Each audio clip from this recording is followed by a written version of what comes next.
नमस्कार साथियों, मैं अनूप श्रीवास्तव आपका श्री रमा अकेडमी में स्वागत करता हूं। जैसा कि आप सभी जानते हैं, आने वाली 30 अक्टूबर को मध्य प्रदेश पुलिस आरक्षक भर्ती परीक्षा है।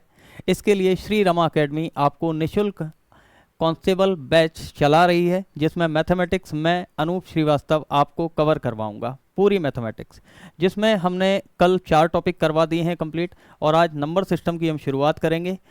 हम इस तरह से साथियों टॉपिक्स कवर कर रहे हैं। देखिए, एक टॉपिक कवर करने के लिए कम से कम 3 से 4 घंटे या 5 से 6 घंटे लगते हैं, लेकिन हम क्या कर रहे हैं कि समस्त जो पूरा चैप्टर का सार है उसका एक एक टाइप हम आपको सॉल्व करा रहे हैं, और सॉल्व कराने के साथ हम थ्योरी पढ़ा रहे हैं आपको।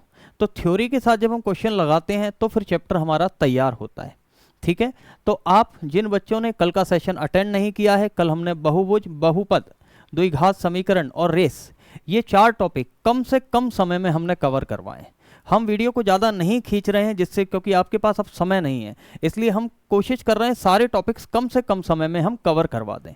तो आप जाकर प्लेलिस्ट में वीडियो देखिएगा।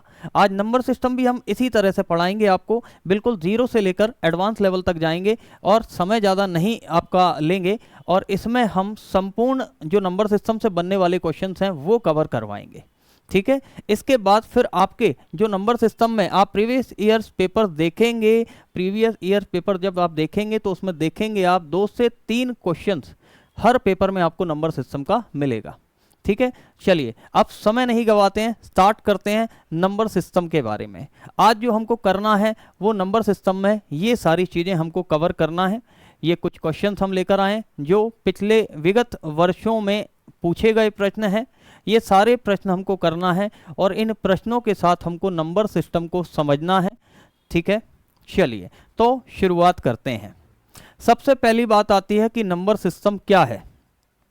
सबसे अगर पहली बात करें तो नंबर सिस्टम क्या है, जैसा कि मैंने आपको कहा थ्योरी हम साथ में चलाएंगे और समय ज़्यादा नहीं लेंगे आपका। तो बात ये है हमारी कि नंबर सिस्टम क्या है। हिंदी में इसे कहते हैं संख्या पद्धति। क्या है बच्चे? संख्या पद्धति। तो संख्या पद्धति जो है, नाम से ही हमको दिख रहा है क्या, एक सिस्टम है। किसका? एक सिस्टम है। किसका? नंबर्स का सिस्टम है। सिस्टम किसका है बच्चे? सिस्टम है नंबर्स का, जिसमें आपको अलग अलग तरह के नंबर्स के बारे में क्या करते हैं, बताते हैं। जिसमें आपको अलग अलग क्या करते हैं, नंबर्स के बारे में हम बताते हैं। सही है। अब कौन कौन से नंबर्स होते हैं और क्या ज़रूरत है इन नंबर्स के बारे में जानने की, तो देखिए सीधी सी एक बात, और एक बहुत ही आसान वे में एक बात अगर मैं कहूँ, सपोज मान लो आपका अगर नाम नहीं है ना, आपका कोई नाम नहीं है, तो फिर आपको कैसे बुलाएंगे, और हम में से किसी का भी नाम नहीं है तो हम कैसे एक दूसरे को कॉल करेंगे। सही है। अभी क्या होता है, हम लोगों के पास अपने अपने नाम है तो आवाज़ देते हैं, और आवाज़ देते हैं तो सुनते ही क्या होता है, पर्टिकुलर व्यक्ति जो है हाँ तुरंत पीछे मुड़ता है या आपके पास आता है।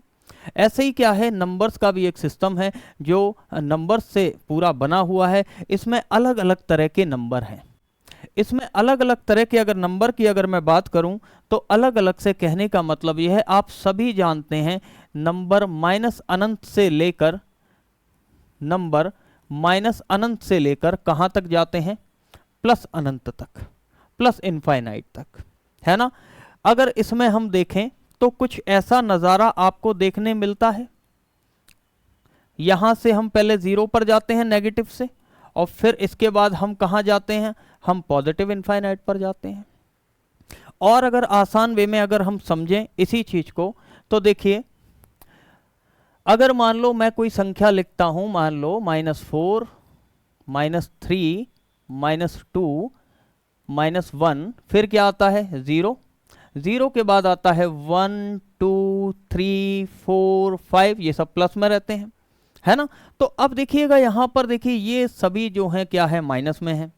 ये सभी जो हैं ये सभी किस में है, प्लस में है। ठीक है, तो अब इनका भी कुछ नाम होगा और इनका भी क्या होगा, कुछ नाम होगा। सही है। आप कहेंगे सर इनका नाम है ना, इसको कहते हैं 1, इसको कहते हैं 2, है ना। बिल्कुल सही है, इनका नाम है।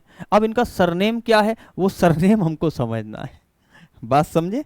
जिससे कि हम जब सरनेम कॉल कर रहे हैं ना तो पता चले कि हाँ हम क्या है, हम शर्मा जी की बात कर रहे हैं, सही है, या फिर हम ठाकुर साहब की बात कर रहे हैं। समझे बात को? तो हमने मान लिया, इनको हमने नाम दे दिया, ये हमारे कौन हैं, ये शर्मा जी हैं। तो भैया आज से शर्मा जी जैसे ही कहेंगे तो समझ लीजिए बात हो रही है नेगेटिव नंबर्स की। जैसे ही हमने कहा ठाकुर साहब की बात करी तो भैया ठाकुर साहब मतलब कि क्लिक हो जाएगा दिमाग में क्या कि हाँ सर 1 से 5 है ना, 1 से 5 पॉजिटिव में मतलब ठाकुर साहब हैं। समझे बात को? समझे हम नामकरण क्यों कर रहे हैं, है ना। हालांकि शर्मा जी और ठाकुर जी इनका नाम नहीं है, है ना। अब हम समझते हैं कि नंबर सिस्टम में हमने नंबर्स को कैसे हमने क्लासिफाई किया है। उससे पहले एक बात समझ लीजिएगा, नंबर्स होते क्या हैं, संख्या का मतलब क्या होता है, संख्या होती क्या है, संख्या क्या है, संख्या क्या है। तो संख्या कुछ नहीं है, एक क्या है, गणितीय मान है, मैथमेटिकल क्या है, गणितीय क्या है, गणितीय मान है। संख्या क्या है बच्चे, एक गणितीय मान है। मतलब इंग्लिश मीडियम वाले बच्चे एक मैथमेटिकल वैल्यू है, एक मैथमेटिकल वैल्यू है। और इस मैथमेटिकल वैल्यू को जब हम किसी को असाइन करते हैं, ठीक है, इस मैथमेटिकल वैल्यू को हम क्या करते हैं, असाइन करते हैं। किसके लिए, कभी ऑर्डर बताने के लिए 1 2 3 4 5 6, या रैंक बताने के लिए, या फिर हम करते हैं किसी को काउंटिंग करते हैं तब हमें ज़रूरत पड़ती है, या फिर किसी को हमको एक अमाउंट देना है, या किसी को एक रेफरेंस देना है, तो रेफरेंस के लिए भी हम क्या करते हैं, संख्या का हम इस्तेमाल करते हैं। ये संख्याओं के क्या हैं बच्चे, ये प्रयोग हैं संख्याओं के, सही है। अब संख्या अगर देखें मैथमेटिक्स में, याद रखिएगा मैथमेटिक्स में जो संख्या हमको मिलती हैं वो कितने टाइप्स की मिलती हैं मेनली, है ना। कितने टाइप्स की मतलब कितने प्रकार की संख्या हमको देखने मिलती हैं मैथ्स में। तो याद रखिएगा मैथ्स के अंदर 2 तरह की संख्या हमको देखने मिलती हैं, एक जिनको हम कहते हैं क्या, रियल नंबर्स, और एक जिनको हम कहते हैं क्या, इमेजिनरी नंबर। क्या कहते हैं, रियल नंबर, और क्या कहते हैं, इमेजिनरी नंबर। रियल नंबर को हिंदी में कहेंगे हम वास्तविक संख्याएं,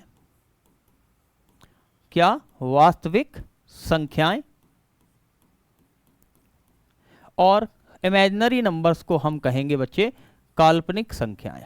क्या कहेंगे, काल्पनिक संख्या, ठीक है। अब होती क्या है, सबसे पहले तो हमको यही पता करना है कि भैया ये रियल नंबर और इमेजिनरी नंबर होते क्या हैं। तो याद रखना एक बात, जिस भी चीज की आप कल्पना कर रहे हैं, है ना, जिस भी नंबर की आप कल्पना कर रहे हैं, है ना। एक एग्जाम्पल पहले देख लीजिए, इमेजिनरी नंबर जब बात आती है तो हम लिखते हैं क्या, एक छोटा सा एग्जाम्पल दिया मैंने, -√(-3), और इधर हम लिखेंगे क्या, √3 लिख दिया।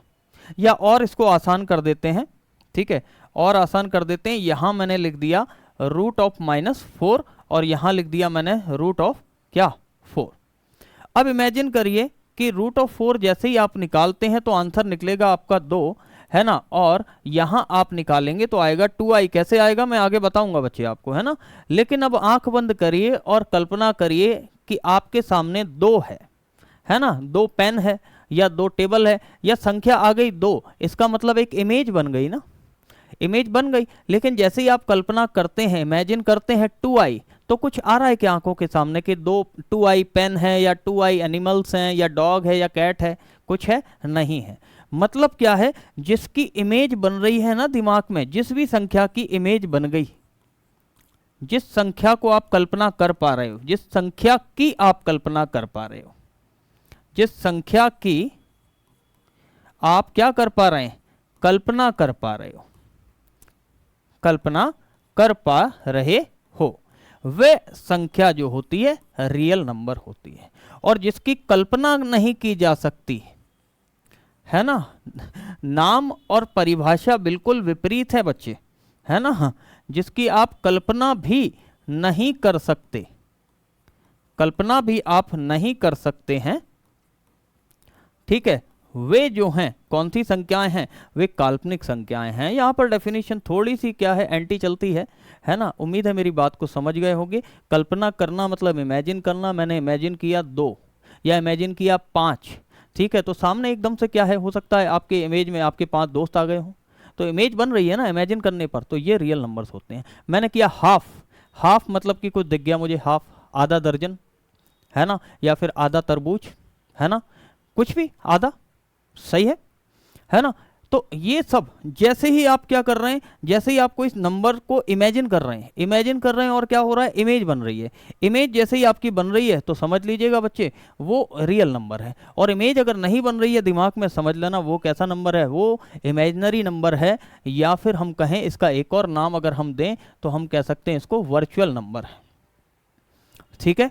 अब और बेसिक पर चलते हैं, अब थोड़ा सा और इनके अंदर चलेंगे। इनके अंदर जब चलेंगे तो हम यहां पर एक बात कहेंगे कि जो वास्तविक संख्या है, कौन सी वास्तविक जो संख्या है, मतलब कि रियल नंबर्स के क्या होते हैं, रियल नंबर्स के टाइप्स होते हैं। रियल नंबर के अंदर क्या होंगे, इसके बहुत सारे टाइप्स आएंगे।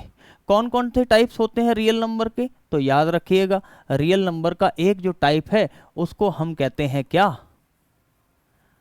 Natural numbers. नेचुरल नंबर्स का मतलब होता है क्या बच्चे, प्राकृत संख्या। क्या है, प्राकृत संख्या। दूसरी जो संख्या है उसको हम कहते हैं क्या, होल नंबर। कौन सी संख्या है, होल नंबर, मतलब कि कौन सी संख्या, पूर्ण संख्या। हिंदी में कहेंगे, हम बाइलिंगुअल चलेंगे बच्चे, तो हिंदी इंग्लिश मीडियम वाले दोनों घबराएं नहीं, ठीक है। तीसरी संख्या जो होती है वो होती है क्या, इंटीजर। कौन सी है, इंटीजर। इंटीजर मतलब कि क्या, पूर्णांक। पूर्णांक के बाद चौथी जो चीज हमको पढ़ना है वो क्या है, हमारा रैशनल नंबर। कौन सा है, रैशनल नंबर। रैशनल नंबर मतलब कि क्या है, रैशनल नंबर का मतलब है परिमेय संख्या। कौन सी संख्या है, परिमेय संख्या। और पांचवी बात अगर हम करें तो बात है कौन सी हमारी, कौन सी संख्या की बात करेंगे, इर्रेशनल नंबर्स। इर्रेशनल नंबर मतलब कौन सी संख्या, अपरिमेय संख्या, ठीक है। दोस्तों हमने कहा आपसे नंबर सिस्टम को कम से कम समय में हर टॉपिक कवर करेंगे, ठीक है। नंबर सिस्टम से जितने क्वेश्चंस बन सकते हैं वो सारे क्वेश्चंस आपको बताएंगे, थ्योरी के साथ क्वेश्चंस लगवाएंगे, ठीक है ना। तो घबराइएगा मत, बहुत आराम से क्लास चलने वाली है। इस तरह से हमने क्लास डिज़ाइन करी है कि चीज़ें सारी कवर हो जाएं और टाइम कम लगे, है ना, क्योंकि आपके समय का हमें बहुत ज़्यादा, इस समय आपके समय का मूल्य हमें पता है बहुत अच्छे से, है ना, तो हम ज़्यादा समय आपका लेंगे नहीं, ठीक है। कोशिश करेंगे जल्दी से जल्दी अपना सेशन खत्म हो, ठीक है। कल की क्लास में फिर एक नया टॉपिक लेकर आएंगे। इसी तरह से 40 से 45 दिन जो हैं हम आपको अलग अलग तरह से बहुत सारी चीज़ें क्या करेंगे, प्रोवाइड करेंगे, ठीक है ना। तो बने रहिएगा आखिरी तक। चलिए स्टार्ट करते हैं अब रियल नंबर्स के टाइप्स की। तो रियल नंबर्स के टाइप्स की अगर बात करें तो बात है हमारी सबसे पहले क्या, प्राकृत संख्या क्या होती है। प्राकृत संख्या जो होती है वो क्या होती है, ठीक। अब प्राकृत संख्या की जब हम बात करेंगे तो याद रखिएगा एक बात कि मैं यहाँ पर 2 चीज़ें आपको बताऊंगा, ठीक है। मैं आपको क्या बताऊंगा बच्चे, मैं आपको 2 चीज़ें बताऊंगा यहाँ पर, ठीक है। तो इस बात को याद रखिएगा, ठीक। क्या 2 चीज़ें बताना है आपको, एक तो प्राकृत संख्या होती क्या है और एक प्राकृत संख्या क्या नहीं हो सकती है, और ये फॉर्मेट हम हर उसमें जो है चलाएंगे, ठीक है। मतलब होना क्या है और होना क्या नहीं है, याद रखिएगा। तो प्राकृत संख्या में क्या क्या होना है, तो याद रखना 1 से शुरू होगी,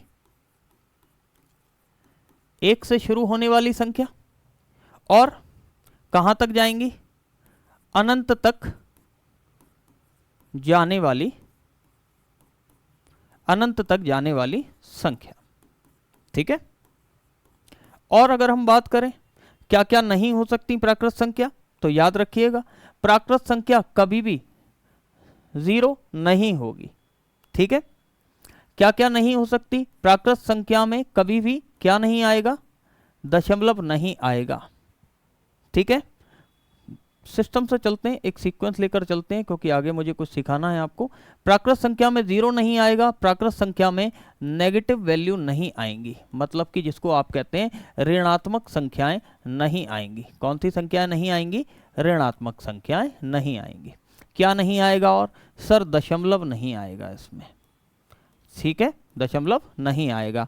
और क्या नहीं आएगा? सर भिन्न वाले मान जितने भी होते हैं ना, तो भिन्न वाले मान इसके अंदर नहीं आएंगे। ठीक है, बात क्लियर है? सर रूट वाली वैल्यू आएंगी? सर रूट वाली वैल्यू भी नहीं आएंगी। तो ये सब क्या होगा? ये सब प्राकृत के अंदर नहीं आएगा। और अगर बात करूं मैं इस तरफ की, तो ये सब प्राकृत के अंदर आएगा। बात समझ में आ गई होगी। इसका मतलब ये है कि अगर मैं आपसे अब कहता हूं, है ना, कि मैंने संख्या यहां पर लिख दी -1 0 5 2/3, ठीक है, इनमें से मैं आपसे अगर पूछूं तो प्राकृत संख्या कौन सी है, तो आप बहुत अच्छे से इस बात को बता देंगे कि सर अभी आपने थोड़ी देर पहले ही कहा है कि नेगेटिव वैल्यूज प्राकृत संख्या नहीं होती हैं। आपने पहला ही पॉइंट लिखवाया 0 प्राकृत नहीं होती। आपने बोला सर 2/3 फ्रैक्शन जो कि भिन्न है नहीं होगा। भिन्न का मतलब बच्चे, है ना, इंग्लिश मीडियम बच्चे, भिन्न का मतलब होता है फ्रैक्शन। भिन्न का मतलब क्या होता है? फ्रैक्शन। सर तो फ्रैक्शन वाली वैल्यू भी नहीं होगी। तो सर अकेली ये जो 5 है ना, ये सर क्या है? इसको हम कहेंगे क्या? प्राकृत संख्या, है ना। सर एक और चीज बताइए, 2.3 सर हो सकती है? नहीं, 2.3 भी क्या नहीं होगी, क्योंकि ये क्या है? ये डेसिमल वैल्यू है। तो इस बात को याद रखिएगा। उम्मीद है प्राकृत संख्या आपको समझ में आ गया होगा, है ना। चलिए अगली बात अगर करेंगे हम, तो अगली बात करेंगे हम किसकी? पूर्ण संख्या की। किसकी बात करेंगे? होल नंबर्स की हम बात करेंगे। अगर होल नंबर्स की अगर बात कर रहे हैं हम, मतलब कि किसकी बात कर रहे हैं हम? पूर्ण संख्या की हम बात कर रहे हैं। पूर्ण संख्या क्या होती हैं? दोबारा से मैं आपसे वही कहूंगा बच्चे कि क्या होना है और क्या नहीं होना है ना। ठीक है, थोड़ा सा इस बार 3 कॉलम हम बनाएंगे, क्या होना है और क्या नहीं होना है, और एग्जाम्पल और साथ में एक कंक्लूजन आपको मैं दूंगा। ठीक है बच्चे, क्या क्या हो सकता है, ठीक, क्या क्या नहीं हो सकता है, ठीक है, एग्जाम्पल और कंक्लूजन। बात मेरी क्लियर है बच्चे? बात यहां तक समझ में आ गई? चलिए, तो क्या क्या हो सकती है, क्या क्या हो सकती है, क्या क्या नहीं हो सकती है, इसके सर उदाहरण आप बता दीजिएगा। और सर आखिरी में जो आप गुरु ज्ञान देंगे, मतलब जो कंक्लूजन आप देंगे, एक निष्कर्ष आप हमको बताएंगे, वो निष्कर्ष सर बड़ा ही इंपॉर्टेंट है ना। तो वो जरूर हमको बता दीजिएगा, तो बिल्कुल आपको वो बताएंगे, है ना।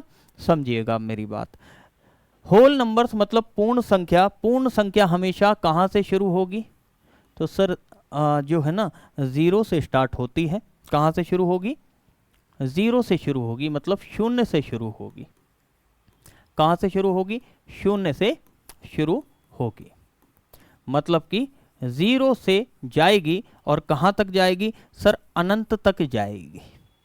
हमारी प्राकृत संख्या जो थी वो कहाँ तक गई थी? वो 1 से शुरू होकर अनंत तक गई थी। और जो पूर्ण संख्या है, होल नंबर्स जो हैं, वो 0 से अनंत तक जाते हैं। ठीक है, अभी 2 मिनट के लिए पूरी बात खत्म हो जाने दीजिएगा, है ना। ठीक है, मन में बहुत सारे सवाल एकदम से पैदा हो गए होंगे, है ना। सारे सवालों का निष्कर्ष, सारे सवालों का जो जवाब है ना, वो अभी बस ये चौथा कॉलम बनते ही समझ में आ जाएगा। ठीक है, चलिए, उम्मीद है हमारी स्पीड ज़्यादा फास्ट नहीं होगी और बहुत सारी चीज़ें अच्छे से आपको समझ में आ रही होंगी, जो बहुत ही बेसिक स्तर की थी और कभी आपने गौर नहीं किया होगा या पहले आपने पढ़ा नहीं होगा। ठीक है, चलिए अब देखिएगा क्या नहीं हो सकती हैं। तो देखिए, एक बात थोड़ी देर पहले आपको बताई थी मैंने, यहां मैंने कहा था, अब देखिए यहां जो 4 पॉइंट लिखे हैं ना, 4-5 पॉइंट लिखे हैं ना, ये एक के बाद एक हटते जाएंगे। अगर देख पा रहे हो तो सबसे पहला पॉइंट लिखा मैंने 0। अब यहां पर क्या है? 0 आ चुका है। तो अब 0 के बाद पिछले पॉइंट पर मैंने क्या लिखा था? नेगेटिव वैल्यू नहीं होगी। यहां पर क्या नहीं होंगी? अगर कोई वैल्यू नेगेटिव है तो वो पूर्ण नहीं होगी। ठीक। इसके बाद क्या नहीं हो सकती हैं, तो सर इसके बाद डेसिमल भी नहीं होंगी।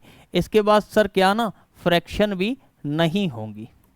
ठीक है, परिमेय संख्या भी, भिन्न भी जो है वो नहीं होंगी, भिन्न सॉरी है ना, भिन्न संख्याएं नहीं होंगी। ठीक। अब उदाहरण के लिए सर क्या कहें, तो सर 0 है, 1 है, 2 है, -3 है, 3.2 है और 4/5 है। बताएं कौन कौन सी पूर्ण संख्या है। तो सर सिंपल है, आपने कहा है 0 से जाएंगी अनंत तक, इसका मतलब 0 भी है, 1 भी है, 2 भी है। सर ये नहीं है, माइनस है, ये दशमलव है और ये भिन्न है, तो ये कभी पूर्ण हो नहीं सकती। अब देखिएगा, जो कंक्लूजन की बात अगर हम करें, तो अभी थोड़ी देर पहले हमने कहा था कि जो 1 से अनंत होती हैं, इनको हमने कहा था क्या, प्राकृत संख्याएं। लेकिन सर अभी आपने जो कहा हमसे वो ये कहा है कि 0 से लेके जो अनंत तक की वैल्यू है ना, क्या सर 0 से लेके 0, 1 और ये अनंत तक की वैल्यू आपने कह दिया। अब सर ये क्या है, ये पूर्ण संख्या है। सही। अब मेरी बात को समझिए, इसको हम तोड़ रहे हैं। इस 0 को हमने तोड़ दिया है, ठीक है, इसको हमने एक चीज मान ली है और इसको हमने दूसरी जो है दूसरा हिस्सा मान लिया है। ठीक है, थोड़ा सा हम इसको हटा देंगे इस वाले को, है ना, 1 मिनट बच्चे, है ना, क्योंकि अगर डायग्राम गलत बना तो फिर आपको प्रॉब्लम आनी है ना, फिर कंक्लूजन पर आप अच्छे से आ नहीं पाएंगे, जो कि हम चाहते नहीं हैं। ऐसा हम चाहते हैं कि आप जो है कंक्लूजन पर आए। ठीक है, तो एक तो मैंने 1 से लेके अनंत तक की संख्या ले ली, और ये 1 से लेके अनंत तक की संख्याएं जो होती हैं, ये बच्चे क्या होती हैं, ये प्राकृत संख्या होती हैं। और मैंने कहा 0 से लेके ये सारी संख्याएं, ये कौन सी संख्याएं होती हैं, इनको पूर्ण संख्या कहते हैं। तो एक बात तो तय है कि अगर मैं आपसे पूछूं कि सर ये 1 क्या है, तो 1 देखिएगा, आज से याद रखिएगा कि 1 जो है ये प्राकृत भी है और ये क्या है, ये पूर्ण भी है ना। मतलब एक संख्या के 2 नाम हो सकते हैं। बात क्लियर है, एक संख्या के 2 नाम हो सकते हैं, एक पूर्ण भी है और एक प्राकृत भी है। और साथियों ये जो टॉपिक चल रहा है ना, ये पूरी मैथ्स में काम आता है। जब एग्जामिनर हमसे कहता है ना, कल का सेशन आपने देखा था ना, कल सेशन कैसा था, एक हमने द्विघात समीकरण का सवाल किया था, उसमें याद है ऑप्शंस कैसे आए थे, बताएं। जो रूट्स हैं, जो मूल हैं, वो कैसे हैं, परिमेय हैं या अपरिमेय हैं, वास्तविक हैं, काल्पनिक हैं। तो वो यहाँ से जब तक बेस क्लियर नहीं होगा तब तक बेटा कैसे काम होगा।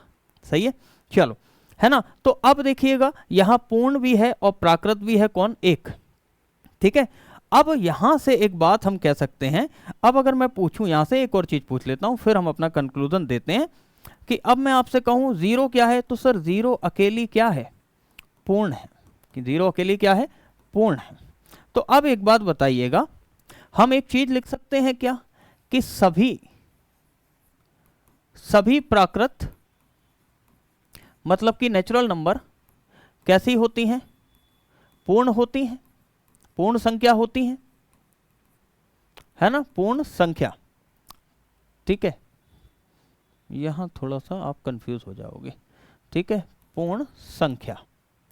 लेकिन याद रखना, सभी पूर्ण संख्या जो हैं, सभी पूर्ण क्या नहीं हो सकती हैं, प्राकृत नहीं होती, है ना। इस वाली स्टेटमेंट को अगर प्रूफ करें तो देखिए, 1 जो है ये प्राकृत भी है और ये क्या है, ये पूर्ण भी है। लेकिन 0 की बात करें तो ये सिर्फ क्या है, ये सिर्फ पूर्ण है, ये प्राकृत नहीं है। ठीक है, तो इस बात को याद रखिएगा। आप कोई कन्फ्यूज़न नहीं रहा होगा, जो हमने शुरू में कहा था, जब जैसे ही हमने लिखा था तो बहुत सारे बच्चों को एकदम से कन्फ्यूज़न आया होगा 0 से अनंत वाली बात। तो याद रखना, 0 से अनंत पूर्ण भी हैं और 1 से अनंत क्या हैं, प्राकृत भी हैं। अगर हम बात करते हैं नंबर 5 की, या फिर यहाँ पर उदाहरण दिया 0, 1, 2, तो इसको हम कहेंगे ये सर पूर्ण है। ठीक है, इसको कहेंगे पूर्ण और प्राकृत है। ये भी क्या है, पूर्ण और प्राकृत दोनों है, कोई दिक्कत नहीं है ना। अब लेकिन हमने एक और कंक्लूजन आपके सामने जो दिया है कि सभी प्राकृत पूर्ण है, तो अगर वेन डायग्राम, जो कि आप सभी ने पढ़ा हुआ है ना, वेन डायग्राम अगर इसको हम पूर्ण मान लें तो ऑब्वियस सी बात है, फिर अगर हम देखें तो प्राकृत क्या होगी, प्राकृत यहाँ होगी। तो पूर्ण में 0 आ गई और प्राकृत में क्या आ गई, 1 से लेके अनंत आ गई। तो सभी प्राकृत क्या हैं, पूर्ण हैं। इसको हमने क्या माना बच्चे, इसको हमने मान लिया ये हमारी क्या है, प्राकृत संख्या है। ठीक है, इसके अंदर 1 से अनंत आ गई। तो सभी प्राकृत क्या हैं, पूर्ण हैं, लेकिन सभी पूर्ण प्राकृत नहीं है। ठीक है, ये चीज आपको समझ में आती होगी। चलिए बढ़ते हैं अगले टाइप की ओर। अगला टाइप जो है हमारा वो है क्या, पूर्णांक। अगला टाइप जो है वो क्या है हमारा, पूर्णांक। पूर्णांक हमको समझना पड़ेगा बहुत अच्छे से। ठीक है, पूर्णांक की अगर बात करें तो इसको हम इंग्लिश में कहेंगे क्या, इंटीजर। कौन सी वैल्यू है ये, इंटीजर्स। और हमेशा की तरह यहाँ पर भी हम क्या करेंगे, 3 कॉलम बना लेते हैं पहले ही। ठीक है, 4 कॉलम ही बना लेते हैं। ठीक है, ये पहला कॉलम, ये दूसरा कॉलम, तीसरा और चौथा। ठीक है, क्या निष्कर्ष दें इसमें हम, तो देखिएगा याद रखिएगा, यहाँ हम कहेंगे वही हो, यहाँ हो नहीं सकती। यहाँ पर अगर हम बात करें, ठीक है, क्या क्या नहीं हो सकती, यहाँ हम बात करें उदाहरण, और यहाँ पर हम बात करेंगे क्या, अपना निष्कर्ष। ठीक है, ठीक है बच्चे। चलिए तो देखिएगा अगर क्या क्या हो सकती हैं पूर्णांक। तो पूर्णांक याद रखिएगा माइनस अनंत से लेके कहाँ तक जाएंगी, प्लस अनंत तक। मतलब अब हम अपनी चीज़ों को तोड़ रहे हैं कि माइनस अनंत से हम जाएंगे कहाँ, 0 पर, और 0 से जाएंगे कहाँ, प्लस अनंत पर। तो अब अगर देख पा रहे हो तो ये पूरी है क्या, ये पूरी है पूर्णांक। ठीक है, और यहाँ से यहाँ तक अगर आप देख पा रहे हो तो ये है क्या, पूर्ण। और यहाँ कहीं 1 लिखा होगा तो 1 से अनंत जाएंगे तो लिखा है क्या, प्राकृत। तो सबसे पहले तो कंक्लूजन दे देते हैं। ठीक है, कंक्लूजन क्या होगा कि सभी प्राकृत क्या हैं, सभी प्राकृत पूर्णांक हैं। बिल्कुल सही बात है। और क्या कह सकते हैं सर, ये कह सकते हैं कि सभी पूर्ण पूर्णांक हैं। बिल्कुल सही बात है। लेकिन याद रखना सभी पूर्णांक कौन कौन नहीं है, तो सभी पूर्णांक प्राकृत और पूर्ण नहीं है। कैसे सर, सर देखिए आपने कहा -3। ठीक है सर, आपने कहा -3, तो -3 की अगर मैं बात करूं तो -3 सिर्फ क्या है, पूर्णांक है। -3 क्या है, पूर्णांक है। -3 क्या क्या नहीं है, तो सर -3 जो है ना तो ये क्या है, पूर्ण है, और ना ही ये क्या है सर, ये ना ही प्राकृत है, बिल्कुल भी नहीं है। समझ गए होंगे। अब ये बात तो बहुत शॉर्ट है, मतलब शॉर्ट मतलब बहुत अच्छे से मतलब समझ में आ गई हो, सिंपल वे में, इसलिए मैंने वहाँ पर टाइम ले लिया था, है ना। बात क्लियर है। चलिए आगे बढ़ते हैं। अब क्या क्या नहीं हो सकती, मैंने कहा था एक एक करके सारी चीज़ें आती जा रही हैं। वहाँ सेकंड पॉइंट हमारी टेबल में नेगेटिव था, याद आ गया, ये टेबल याद आई। सेकंड पॉइंट के पहले 0 आ गया, अब क्या आ गया, नेगेटिव आ गया। अब नेगेटिव आ गया है तो मतलब क्या नहीं होगा यहाँ पर, अब यहाँ पर जो नहीं होगा वो नहीं होगा यहाँ दशमलव। क्या नहीं होगा यहाँ पर, दशमलव नहीं होगा। और क्या नहीं होगा सर, भिन्न नहीं होगी वैल्यू, भिन्न वाली वैल्यू नहीं होंगी। उदाहरण क्या हो सकता है सर, सर मैंने कहा आपसे 3.2, 3/2, 1/2, 0, -3, -4, -6, -6.2, -8/9। बताएं तो इसमें जो है पूर्णांक क्या है। तो याद रखिएगा मैंने कहा दशमलव नहीं होगी, मैंने कहा भिन्न नहीं होगी, भिन्न नहीं होगी। हाँ 0 होगी ना, माइनस अनंत से लेके जाना है पॉजिटिव अनंत तक। ठीक है, -3 होगी, -4 भी होगी, -6 भी होगी। क्या -6.2 होगा, नहीं, क्योंकि सर दशमलव नहीं होगा। क्या -8/9 होगा, नहीं सर, -8/9 भी नहीं होगा, क्योंकि ये एक भिन्न है और भिन्न नहीं होना है, चाहे वो नेगेटिव हो चाहे वो पॉजिटिव हो। बात मेरी क्लियर है। अब यहाँ से अगर अगले पेज पर अगर बढ़ें तो एक कंक्लूजन और निकाल सकते हैं हम। क्या, अब हमारा डायग्राम और बढ़ता जा रहा है। अब मेरे पास कितने सर्कल हो गए बच्चे, 3। ठीक है, कितने सर्कल हो गए, 3। अगर 3 सर्कल को मैं अगर मार्क कर दूं तो पहला सर्कल मैं इसको कहता हूं, ये है किसका, प्राकृत संख्या का सर्कल, जिसको मैंने कहा नेचुरल नंबर। दूसरे सर्कल की अगर बात करूं तो ये मेरा पूर्ण है, पूर्ण संख्या का है, जो कि मेरा है होल नंबर। तीसरे सर्कल की अगर बात करूं मैं तो ये मेरा क्या है बच्चे, पूर्णांक है, इसको मैं कहूँगा क्या, इंटीजर। ठीक है, क्या कहूँगा, इंटीजर। ठीक है, इंटीजर। है ना, स्पेलिंग मिस्टेक थोड़ा आप देखिएगा बच्चे, है ना, ठीक। अब देखिएगा प्राकृत में हमने सीखा था अभी क्या होता है, 1 से लेके अनंत, होल नंबर में 0 आ जाएगा, और इसमें क्या आ गया माइनस अनंत से, ये 0 से, है ना। तो आप रिलेशन खुद देख पा रहे होंगे, सारी प्राकृत जो है पूर्ण है, सभी पूर्ण क्या है, पूर्णांक है, लेकिन सभी पूर्णांक क्या है, ना तो प्राकृत है ना ही पूर्ण है। क्योंकि अगर मैं बात कर लूँ, अगर यहाँ पर माइनस इनफाइनाइट है, अगर मैं यहीं लिख दूँ -2, तो -2 तो यहाँ आएगा ना, इन दोनों से तो रिलेशन उसका कहीं दिख ही नहीं रहा है ना। बात क्लियर है। चलिए अगली जो टाइप ऑफ संख्या की तरफ हमको बढ़ना है, ठीक है, वो हमारी कौन सी है, तो वो संख्या है रैशनल नंबर। वो संख्या क्या है हमारी, रैशनल नंबर। रैशनल नंबर्स की अगर बात करें तो याद रखना बच्चे, हिंदी में इसको कहते हैं क्या, परिमेय संख्या। क्या होती है, परिमेय संख्या, ठीक है, ये रैशनल नंबर होता है। अब इसमें आपको जो बात याद रखना है वो क्या याद रखना है, ऐसी संख्याएं जो किस फॉर्म में हो, ऐसी संख्याएं जो पी वाई क्यू के फॉर्म में होती हैं। बहुत सारे बच्चों को जब जैसे ही अल्फ़ाबेट आते हैं तो मैथ्स में वहाँ दिक्कत आने लगती है। ऐसे इसको हम समझ सकते हैं बच्चे, मेरी बात को समझना, यहाँ पर एक बात याद रखना, पी जो है, ठीक है, पी कोई भी पूर्णांक हो सकता है। पी क्या हो सकता है, कोई भी पूर्णांक हो सकता है। पूर्णांक मतलब पी का मान माइनस अनंत से लेके क्या हो सकता है, प्लस अनंत तक हो सकता है। और Q जो है ना, वो भी पूर्णांक हो सकता है, कोई भी पूर्णांक हो सकता है। बस याद रखना अपवाद जो रहेगा वो शून्य नहीं हो सकता है, ठीक है। मतलब क्या है, हम बचपन से देखते आ रहे हैं भिन्न वाली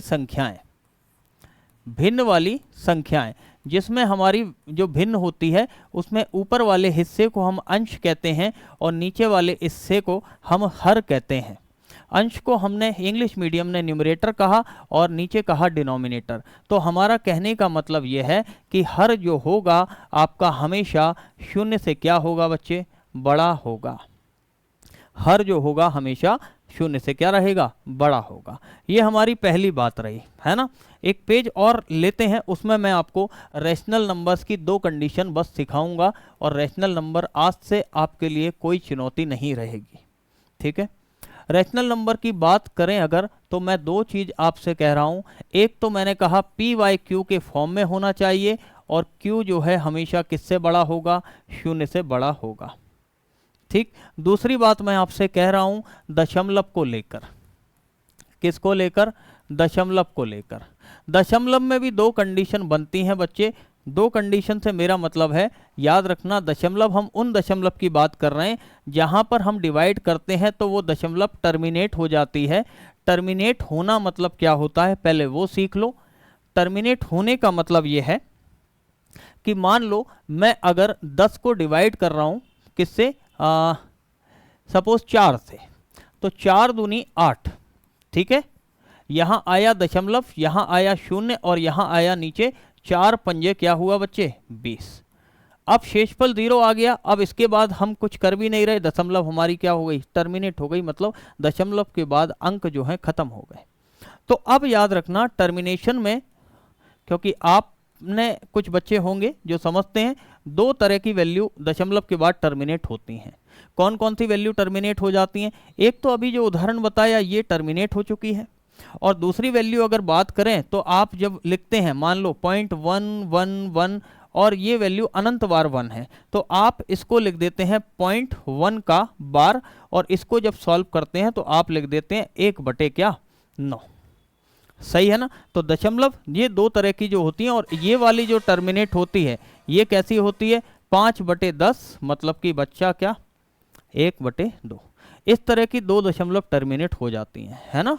एक तो रिपीट हो रही है ना, क्या हो रही है, रिपीट हो रही है संख्या, ठीक है। और रिपीट जब भी होगी ये तो एक पैटर्न में रिपीट होगी। और जो बच्चे इसको नहीं समझ पा रहे हैं कोई दिक्कत नहीं है ना, हम अभी दशमलव आपको करवाएंगे तो आपको अच्छे से हम इस चीज़ को समझाएंगे, है ना, तो कोई दिक्कत नहीं। अभी के लिए आप ऐसा समझ लीजिए कि जिस संख्या पर बार लगा होता है ना वो वाली डेसिमल टर्मिनेट हो जाती है, और जिसका शेषफल 0 आ जाता है वो वाली डेसिमल भी क्या हो जाती है, खत्म हो जाती है। तो हम कह सकते हैं रैशनल नंबर में ये 3 चीज़ें आती हैं, पी बाई क्यू, क्यू बड़ा होता है 0 से, और क्या आता है रैशनल नंबर में बच्चे, तो रैशनल नंबर में जो आएगा दशमलव आएंगी, है ना।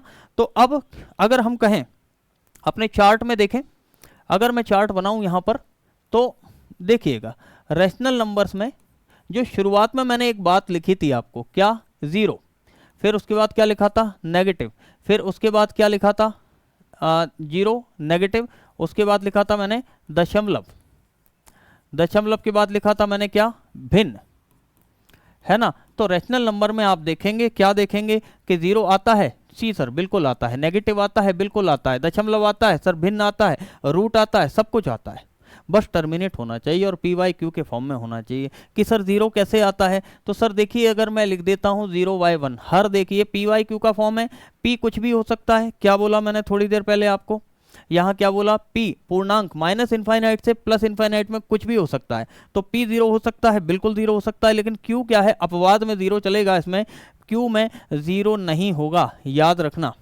तो 0y1 जो हो जाएगा वो क्या हो जाएगा बच्चे, ये पी वाई क्यू का फॉर्म है और q हमेशा 0 से बड़ा है, तो इसलिए हम कह रहे हैं 0 क्या है, रैशनल नंबर। सर क्या 2 हो सकता है, बिल्कुल 2 हो सकता है, 2 को हम क्या लिखते हैं, 2y1 लिख सकते हैं। सर 3 हो सकता है, 3 को हम 3y1 लिखते हैं, 4y1 लिख सकते हैं, सही है।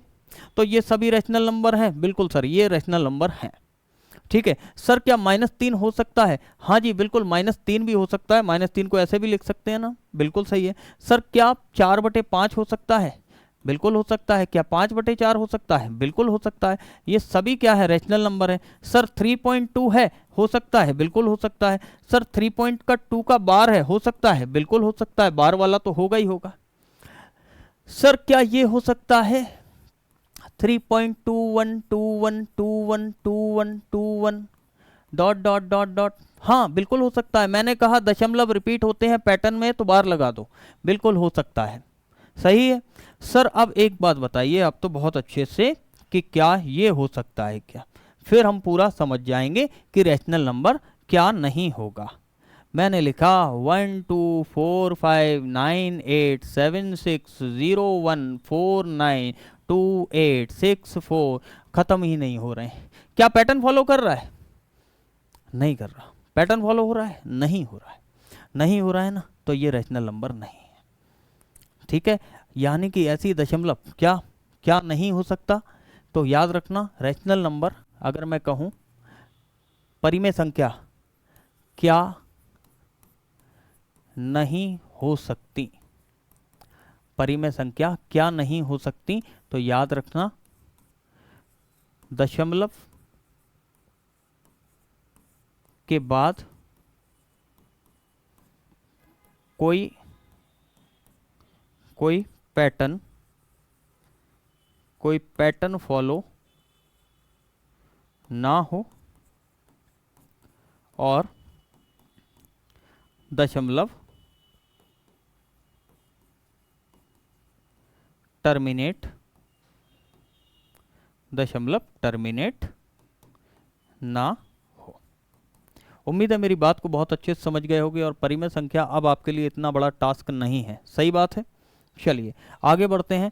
आगे अगर बढ़ें तो देखिए अगर बच्चे, ठीक है, एक आखिरी संख्या बची है अपरिमेय संख्या। तो सर अपरिमेय संख्या क्या होती है, तो सर अपरिमेय संख्या जो होगी ना बच्चे, तो अपरिमेय संख्या के अंतर्गत क्या आएगा, ऐसी वैल्यूज जो पी वाई क्यू के फॉर्म में बिल्कुल भी नहीं आएंगी। और क्यों नहीं आएंगी, क्योंकि ये वो वाली संख्याएं होती हैं जिनके दशमलव कभी भी टर्मिनेट नहीं होते हैं।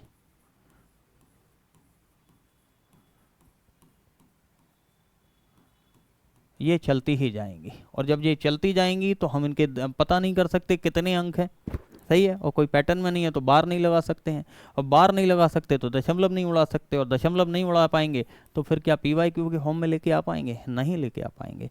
अगर हम देख पाएँ तो हम देखेंगे जो हम अगर कहें तो पाई का जो मान होता है है ना, अगर पाई का मान देखेंगे आप तो चलता रहता है 3.1214 समथिंग समथिंग समथिंग। अगर आप √2 की बात करेंगे तो √2 का जब रूट निकालेंगे तो √2 भी क्या है 1.41 समथिंग समथिंग समथिंग, है ना। तो समथिंग समथिंग समथिंग जब होता है तो याद रखना कि जब समथिंग समथिंग समथिंग होगा तो वो रैशनल नंबर नहीं होगा, अपरिमेय होगा। इसको इंग्लिश में हम कहेंगे क्या, इर्रेशनल नंबर। ठीक है बच्चे, उम्मीद है मेरी बात समझ में आ गई होगी। अगली अगर बात करें लास्ट जो बची है, ठीक है, लास्ट हमारा जो टॉपिक है वो क्या बचा है, इमेजिनरी नंबर।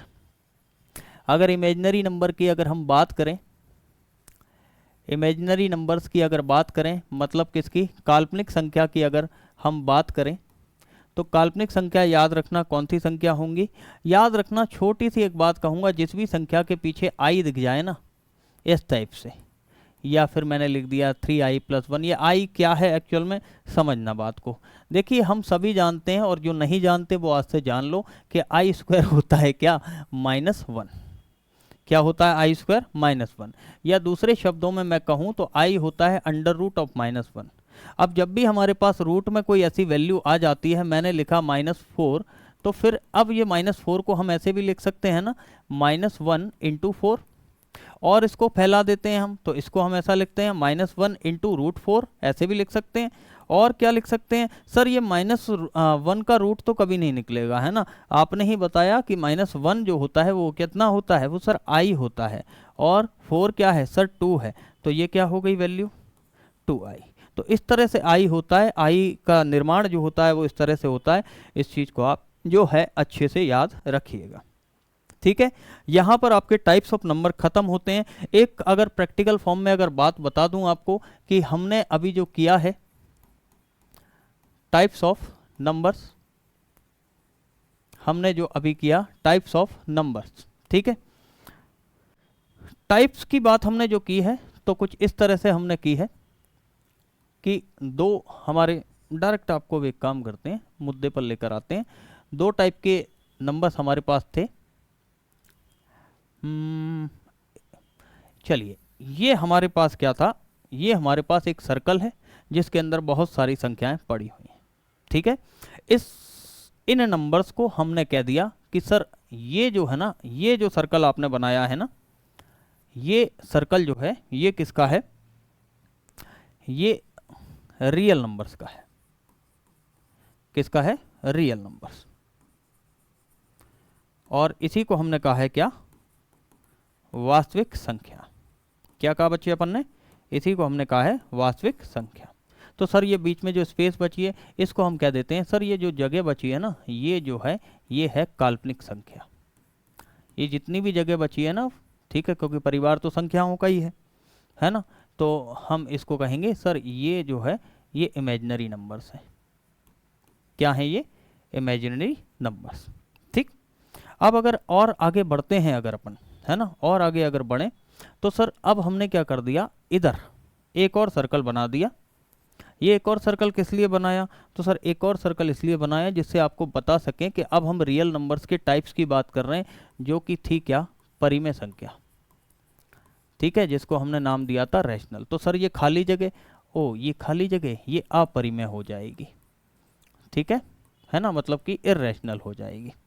ठीक है, इर्रेशनल नंबर्स। उसके बाद और कहाँ जाएं, तो और जाते हैं तो देखिए अब अपरिमेय का ये परिमेय का सर्कल है। इस परिमेय के सर्कल के अंतर्गत हमने देखा था क्या होता है, पूर्णांक होता है, हमने देखा था क्या होता है, पूर्ण होता है, हमने देखा था क्या होता है, प्राकृत होता है। सही है ना, है ना। तो इस वाले सर्कल को हमने कह दिया था ये क्या है, ये प्राकृत है। इस वाले सर्कल को हमने कह दिया था ये क्या है, ये पूर्ण है। और इस वाले सर्कल को हमने कह दिया था कि ये जो है ये क्या है, पूर्णांक है। ठीक है, अब और अच्छे से अगर शॉर्ट में पूरा बता दें तो 1 से लेके अनंत यहाँ आ गई थी, फिर 0 यहाँ आ गया था, नेगेटिव अनंत से लेके यहाँ आ गई थी, और बची हुई जो वैल्यू थी जो 1/2 है ना, 3, 4 सब कुछ आ गई थी, है ना, 3.2 ये सब आ गई थी। और यहाँ बची थी तो वो बची थी जो 3.21 जाती जा रही है ना। और यहाँ कौन सी आ गई थी, जो रूट वाली, जो कभी रूट सॉल्व नहीं होते, यहाँ वो वाले रूट आ गए थे जो सॉल्व हो जाते हैं। ठीक है। तो ये सभी संख्याएं इस तरह से डिवाइड की गई हैं। बची थी काल्पनिक संख्याएं, ठीक है। अब इनके बाद जो बची हैं जिनके पीछे आई लगता है, ठीक है, वो सभी क्या हो गई हैं, वो हमारी संख्याएं हो गई, जिसको हमने कहा है काल्पनिक संख्या। उम्मीद है मेरी बात बहुत अच्छे से समझ में आई होगी, ठीक है। और यहाँ एक बेसिक सेशन था जो नंबर्स के बारे में। अब एग्ज़ाम में जब भी आता है, कभी कभार एग्जामिनर आपको देता है और लिख कर कि 2 पूर्णांक संख्याएं हैं, 2 प्राकृत संख्याएं हैं, 2 पूर्ण संख्याएं हैं, 2 परिमेय संख्याएं हैं, या फिर उत्तर जो होगा वो एक पूर्ण संख्या होगा, या आपको एक क्वेश्चन दे दिया सॉल्व करने के लिए और बोल दिया लास्ट में कि उत्तर जो है वो हमेशा एक मतलब उत्तर जो होना चाहिए वो पूर्ण संख्या होना चाहिए। तो आपको अब पता रहेगा कि पूर्ण संख्या क्या है। बात समझ गए मेरी? क्लियर है यहाँ तक? कोई दिक्कत? चलिए दूसरी बात अब कर लेते हैं, है ना। इनके अलावा जो बची हुई हैं संख्या, ठीक है, वो संख्याएं जल्दी से हम बता देते हैं। एक अन्य टाइप्स की भी संख्याएं बची हुई हैं, अदर टाइप्स ऑफ नंबर्स, ठीक है। अदर, इन्हीं को हमने और कैटेगराइज किया है, अदर टाइप ऑफ नंबर, ठीक है। अन्य संख्याएं भी कुछ होती हैं, और अन्य संख्याएं कुछ नहीं होती, ये वही हैं जो आप डेली आप कहीं ना कहीं पढ़ते ही हैं और आप सभी ने बचपन में पढ़ी ही होंगी। बोला सम संख्या क्या होती है, ठीक है, क्या सम संख्या क्या होती है? तो सम संख्या क्या होती है? इवन नंबर्स होते हैं सम संख्या, याद रखिएगा। इवन नंबर मतलब कि क्या, जो डिवाइड होते हैं 2 से और रिमाइंडर देते हैं, मतलब कि क्या, शेषफल देते हैं। कितना? हमेशा शेषफल हमेशा कितना आएगा बच्चे? शेषफल हमेशा 0 आए, याद रखना। 2 से डिवाइड हो और शेषफल 0 आ गया, समझ लेना सम संख्या है। सबसे इजी परिभाषा बता रहा हूँ आपको, इसमें याद रखना, चाहे वो माइनस हो, चाहे प्लस हो, चाहे 0 हो, चाहे कुछ भी हो, बस याद रखना आप तो 0 शेषफल हो और 2 से डिवाइड हो। बात समझे ना? अगर सिंपल सी बात है, अगर -2 को भी मैं डिवाइड करता हूँ, क्योंकि आमतौर पर बच्चे के अंदर ये कन्फ्यूजन रहता है सर -4 क्या है ना। तो आप इतनी सी बात याद रखिएगा, -4 को अगर मैं डिवाइड करूंगा तो -2 से कर दूंगा, शेषफल 0 आएगा। डिवाइड हो गई, शेषफल 0 आया, इसका मतलब सम संख्या है, ठीक है। अब आगे की अगर बात करें तो देखिए बच्चे, दूसरी बात हम करेंगे विषम संख्या। विषम संख्या की अगर हम बात करेंगे तो फिर हो जाएगा ऑड नंबर। विषम संख्या की अगर बात करोगे तो हो गया क्या? Odd number. इसका मतलब जो डिवाइड नहीं होगा, सॉरी, है ना, जो क्या डिवाइड नहीं होगा, और शेषफल जिसका क्या नहीं आएगा, शेषफल जिसका 0 नहीं आएगा, ठीक है। और जो डिवाइड नहीं होगा किससे? 2 से डिवाइड नहीं होगा, 2 से डिवाइड नहीं होगा। ये होती हैं विषम संख्याएं, है ना। मतलब 1 है, 3 है, 5 है, ये सब क्या हैं? विषम संख्याएं हैं। तीसरी बात हम करेंगे किसकी, कि सर अभाज्य संख्या क्या होती हैं। किसकी बात कर रहे हैं? अभाज्य की, क्योंकि ये सब हमारे यूज़ होने वाला है अभी, इसलिए मैं मेन आपको बिल्कुल बता रहा हूँ, है ना। अभाज्य संख्याएं क्या होती हैं सर? प्राइम नंबर क्या होता है? तो याद रखना, जिसके फैक्टर, है ना, हिंदी मीडियम वाले बच्चे कहते हैं जिसको क्या? गुणनखंड। क्या कहते हैं? गुणनखंड। जिसके गुणनखंड हमेशा क्या रहेंगे? गुणनखंड हमेशा 2 रहेंगे। कौन कौन से रहेंगे? एक तो 1 रहेगा और एक वो खुद रहेगा। क्या? एक वो खुद रहेगा। तो मैं आपसे अगर पूछूं कि भाई बताएं मुझे कि 1 क्या है? 1 क्या प्राइम नंबर है? नहीं है सर, क्योंकि इसके फैक्टर कितने? 2 नहीं है, इसका फैक्टर सिर्फ 1 ही है, ठीक है, खुद 1 है। क्या 2 अभाज्य संख्या हैं? याद रखना 2 अभाज्य संख्या है, क्योंकि सर इसके गुणनखंड 1 भी है और 2 भी है। क्या 3 अभाज्य है? जी हाँ, बिल्कुल 3 भी अभाज्य है, क्योंकि इसके गुणनखंड भी 1 और 3 है। क्या 4 अभाज्य है? सर 4 अभाज्य नहीं है। क्यों नहीं है? क्योंकि 4 के गुणनखंड जब हम करने जाते हैं तो 1 निकलता है, 2 निकलता है, और सॉरी मैंने 3 लिख दिया, है ना, क्या होता है? 4 होता है। तो सर ये जो है ना, ये अभाज्य संख्या नहीं है। उम्मीद है मेरी बात को समझे होगे। बोला हो कि सर 9 क्या है? तो 9 के फैक्टर 3 होते हैं, है ना, तो 9 भी क्या है ना, अभाज्य संख्या नहीं होगी। अभाज्य संख्या में एक बात याद रखना, जब भी अभाज्य संख्या की बात करते हैं तो अभाज्य संख्या कभी भी याद रखना, डेफिनेशन को बहुत अच्छे से गौर करना, सबसे छोटी अभाज्य संख्या कही जाती है कितनी? सबसे छोटी अभाज्य संख्या जो होती है वो होती है कितनी? 2। अब इस 2 से मतलब ये है कि अभाज्य संख्या कभी भी नेगेटिव नहीं होगी। इसका मतलब कभी एग्जाम में क्वेश्चन आ जाए, क्या अभाज्य संख्या एक पूर्णांक हो सकती है? क्या अभाज्य संख्या पूर्ण हो सकती है या अभाज्य संख्या प्राकृत हो सकती है? तो याद रखना पूर्णांक में भी कौन सी पूर्णांक हो सकती है? धनात्मक पूर्णांक हो सकती है, ठीक है, उसमें भी 2 या 2 से अधिक, है ना। ऋणात्मक पूर्णांक जो रहेंगे, नेगेटिव वाली वैल्यू कभी भी अभाज्य नहीं होगी। ये स्पेशल कंडीशन आपको अच्छे से याद रखना है, क्योंकि सबसे छोटी ही अभाज्य संख्या 2 है, तो मतलब जब 1 तक नहीं है तो मतलब इसका क्या हुआ कि है ही नहीं फिर, ठीक है।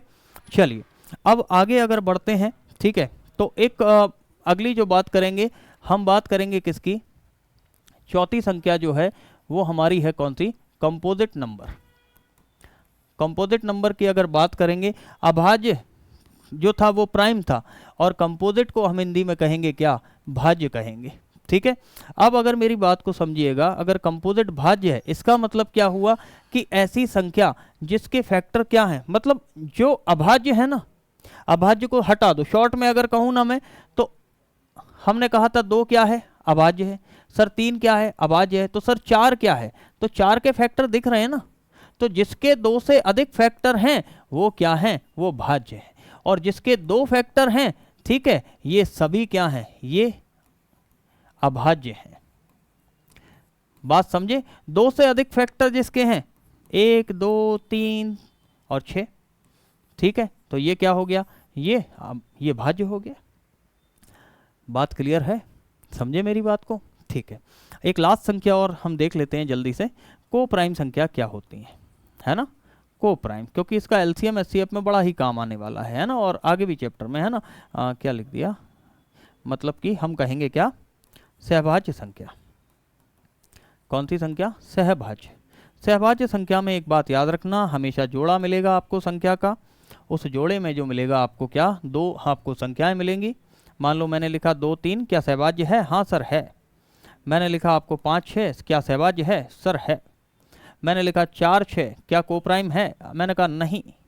आपने कहा सर कैसे पता किया? तो बच्चे अभी के लिए इतना बताऊंगा, इनमें कुछ कॉमन दिख रहा है क्या? कोई भी कॉमन नहीं है। मैं अभी टर्म का यूज़ नहीं कर रहा हूँ कि एचसीएफ है, एलसीएम है, क्योंकि बहुत सारे बच्चे ऐसे होंगे जिनको अभी पता नहीं होगा एचसीएफ क्या है ना। तो मैं एक बात उनसे सिंपल वे में कहूँगा, इसमें कॉमन क्या दिख रहा है? क्या 2 और 3 में कुछ कॉमन है? नहीं। तो 2 और 3 में कॉमन क्या है? 1। 5 और 6 में कॉमन क्या है? 1। तो 4 और 6 में कॉमन क्या आता है बच्चे? 2 आता है। तो याद रखना, जिसमें कॉमन 1 आएगा, है ना, कॉमन 1 से मतलब ही यही है, जो कॉमन संख्या होती है, मतलब कि एचसीएफ जिसका 1 आए, ठीक है। एचसीएफ कॉमन हमेशा एचसीएफ ही होगा। तो कॉमन संख्या कैसी रहे? एचसीएफ 1 रहे। बस याद रखना वही संख्या को प्राइम होती है। कि सर 2 ही के पेयर रहेंगे? नहीं सर, ऐसा नहीं है 2 का पेयर रहे। हम ऐसे भी लिख सकते हैं, क्या ये को प्राइम है? क्या ये को प्राइम है? हाँ सर बिल्कुल को प्राइम है। तो सर 3 और 9 में तो 3 होता है ना? नहीं, कोई दिक्कत नहीं है ना, 3 और 9 में होता है ना, 2 में तो नहीं होता, 7 में तो नहीं होता, 5 में तो नहीं होता। तो सर सबका कॉमन देखते हैं। हाँ जी बिल्कुल, सब में कॉमन देखना है। इन सब में कॉमन क्या है? तो इन सब में कॉमन आ रहा है क्या? 1। सर कैसे आ रहा है 1? हमको समझ में ही नहीं आ रहा है। तो देखिए इधर मैं लिख सकता हूँ 2 को 1 इंटू 2, मैं 3 को लिख सकता हूँ 1 इंटू 3, मैं 7 को लिख सकता हूँ 1 इंटू 7, मैं 5 को लिख सकता हूँ 1 इंटू 5, मैं इसको लिख सकता हूँ 1 इंटू 9। और चलो ठीक है, 2 मिनट के लिए आपकी बात मान लेता हूँ मैं, और 9 को लिख देता हूँ 1 इंटू 3 इंटू 3। अब मुझे एक बात बताइए, क्या इसमें 3 कॉमन है? नहीं है ना बच्चे। कॉमन क्या दिख रहा है? सर कॉमन जो दिख रहा है ना, वो सिर्फ 1 ही दिख रहा है, और इसीलिए बच्चा हमने लिखा यहाँ पर क्या है? 1 है कॉमन, ठीक है।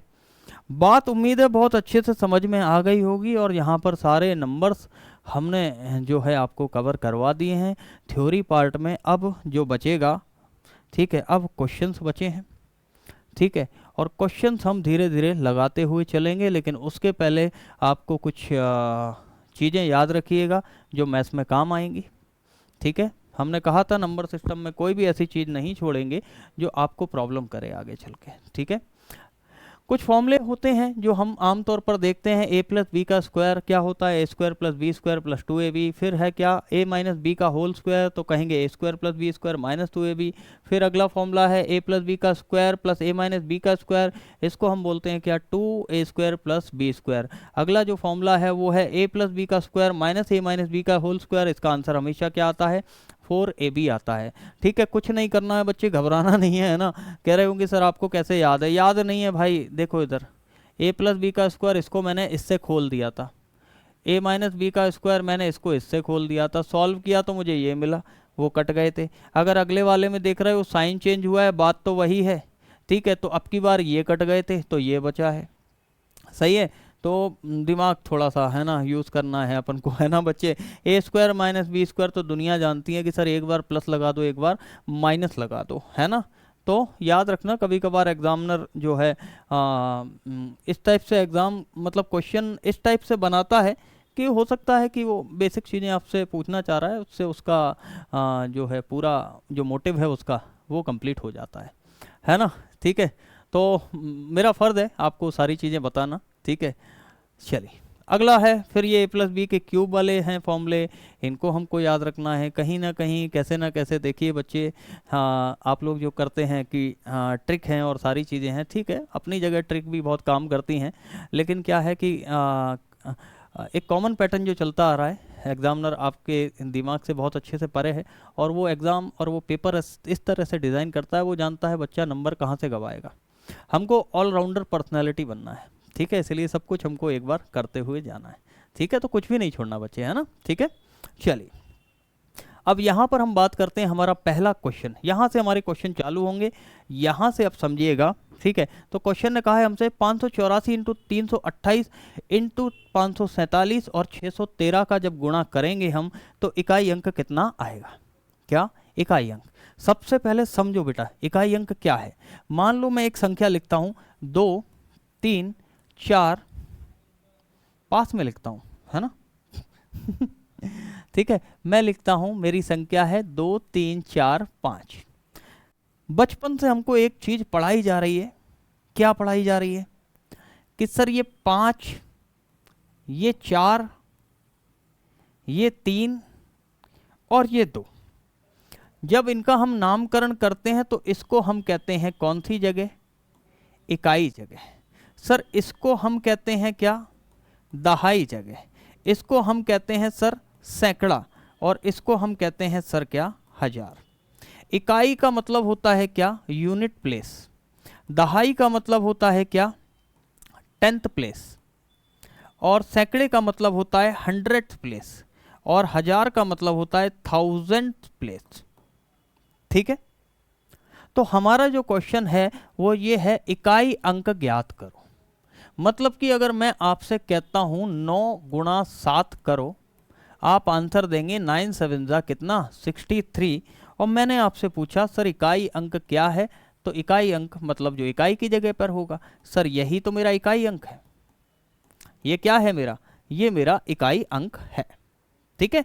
तो जो इकाई की जगह पर है उसको हम कहेंगे क्या, इकाई अंक, है ना। यहां तक बात मतलब आपको समझ में आ रही होगी, है ना। तो अगर मैं यहां पर एक और उदाहरण देता हूं आपको कि अगर मैं आपसे पूछता हूं कि 20 गुणा 12 क्या होगा, तो ऑब्वियस सी बात है आप कहेंगे सर 240 होगा। तो इकाई अंक क्या होगा, सर 0 होगा इकाई अंक, सही है। अब इतना मल्टीप्लिकेशन करने से अच्छा है, देखिएगा कि 20 इंटू 12, क्या हम ऐसा कर सकते हैं कि सिर्फ हम 0 और 2 का ही इंटू कर दें। तो बिल्कुल सर, क्योंकि सबसे पहले तो यही मल्टीप्लाई होते हैं ना। अगर हम ऐसे बचपन से जो हम मैथ्स करते आ रहे हैं, है ना, बचपन से हमने जो मैथ्स करी है, जब हम मल्टीप्लाई करना सीखे थे तो ऐसे ही तो किया था। क्या किया था हमने, ऐसे हमने किया था सर 20 और इसको 12 इंटू ऐसे किया था। तो सबसे पहले देखें इसी का तो मल्टीप्लाई होता है ना, इकाई से इकाई का ही तो मल्टीप्लाई होता है, चाहे कभी भी हो। तो आंसर क्या आएगा, 0। इसका मतलब ये है कि अगर मैं अब यहाँ पर लिख देता हूँ 68 इंटू 42, तो आप अब पूरी संख्या को गुणा ना करके आप क्या कर देंगे, 8 दूनी कर देंगे बच्चे, कितना 16। और 8 दूनी 16, इसका मतलब इकाई अंक कितनी है, तो इकाई अंक कितना है बेटा, 6 है। अब अपने क्वेश्चन पर आते हैं। तो क्वेश्चन ने बोला 584, है ना, क्वेश्चन ने क्या बोला बच्चे, 584, 328, 547, 613, इसमें इकाई अंक क्या होगा। तो देखिए बच्चे 7 तिया क्या होगा 21, और ये क्या होगा 4 8 जा कितना होगा 32।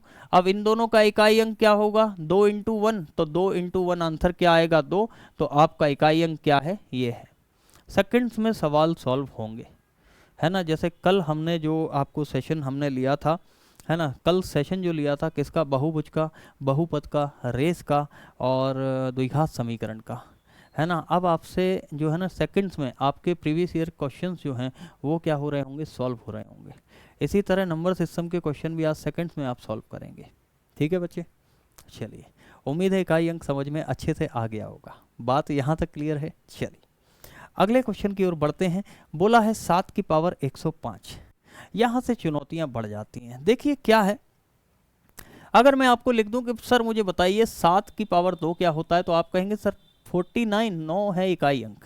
मैंने कहा आपसे 7 की पावर 3 क्या होता है, आपने कहा सर 343 इकाई अंक फिर से मिल गया हमको, कितना होता है, 3 होता है। चलो मैंने कह दिया आपसे, चलो 7 की पावर 5 बताओ। हो सकता है आप कैलकुलेट करके कुछ ना कुछ तो बता ही दो कि भैया इस टाइप से कर सकते हैं, सही है। अब अगर लेकिन मैं कह दूं 7 की पावर 100, इसका मतलब क्या हुआ, 7 कितनी बार है, इसका मतलब है बच्चे 7 जो है ना वो कितनी बार है, 100 बार।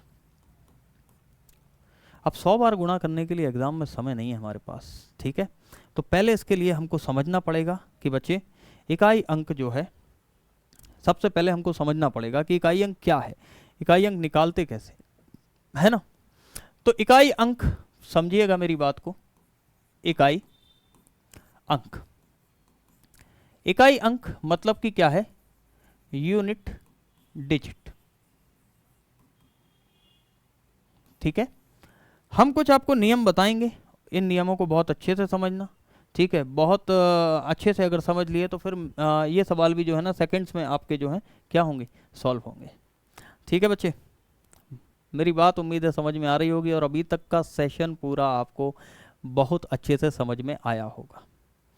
ठीक है बच्चे, अगर हमारा वीडियो आपको पसंद आ रहा है, ये क्लास बहुत अच्छी लग रही है, तो कृपया करके, ठीक है, चलिए, है ना, और लिंक को शेयर करिएगा ज़्यादा से ज़्यादा, जिससे कि आपके साथियों को भी इस क्लास का पता चले और उन तक भी जो चीज़ें जो हम पहुंचाना चाह रहे हैं आपके ज़रिए पहुंचे। ठीक है, चलिए, क्योंकि कुछ बच्चे ऐसे होते हैं जो कुछ परिस्थिति अनुसार, परिस्थितियां ऐसी होती हैं पर कि तैयारी नहीं कर पाते हैं, है ना। तो हम नहीं चाहते हैं ऐसा, हम चाहते हैं सबको एक बार मौका मिले, ईश्वर सबको एक बार मौका दे। ठीक है, चलिए बढ़ते हैं क्वेश्चन की ओर। तो देखिएगा मेरी बात को अच्छे से सुनिएगा, इकाई अंक। अब इकाई अंक मतलब इकाई का अंक, मतलब हमेशा इकाई की जगह पर एक ही अंक होता है ना। इसका मतलब यह हुआ कि इकाई अंक, अगर मैं कहूँ इकाई अंक 11 है तो क्या संभव है, इकाई अंक 11 हो सकता है क्या, नहीं हो सकता। मैं आपसे कहूँ इकाई अंक सर 23 है, क्या इकाई अंक 23 हो सकता है, नहीं सर, इकाई अंक 23 हो ही नहीं सकता। मैंने कहा इकाई अंक तो सर 1000 है, क्या 1000 इकाई अंक हो सकता है, नहीं सर। क्यों नहीं हो सकते भाई, क्यों नहीं हो सकते, क्योंकि सर इकाई अंक की जगह पर सिर्फ कौन आएगा, सर एक ही अंक आएगा, है ना, एक ही अंक आएगा, है ना। जैसे मतलब एक कुर्सी है तो एक ही व्यक्ति बैठ सकता है ना। अब ये मत कहना सर हम गोदी में भी बिठा लेते हैं, देखिए संख्या को कभी गोदी में नहीं बिठाल सकते कि आपने कहा सर मेरे पास एक है, ठीक है, और इस एक को ना मैं 2 की गोदी में बिठाल देता हूँ, ऐसा कभी मैथ्स में नहीं देखा होगा, है ना। तो ये नहीं होगा, है ना, याद रखिएगा, एक जगह है ना, सिर्फ एक प्लेस होती है और इसमें हमेशा क्या रहेगा, एक ही नंबर रहेगा। ठीक है, बात क्लियर है। चलिए अब देखिएगा, एक ही अंक होगा तो वो एक अंक कुछ भी हो सकता है सर, वो 0 हो सकता है, 1 हो सकता है, 2, 3, 4, 5, 6, 7, 8 और 9, क्योंकि 10 हो नहीं सकता क्योंकि 2 अंक आ गए, सही है। तो अब कुछ नियम मैं बता रहा हूं, उन पे थोड़ा सा क्या करिएगा, गौर करिएगा, ठीक है। उन नियम पर क्या करना है, गौर करना है। तो याद रखना नियम नंबर 1, नियम नंबर 1, अगर मान लो किसी संख्या का इकाई अंक, किसी संख्या का इकाई अंक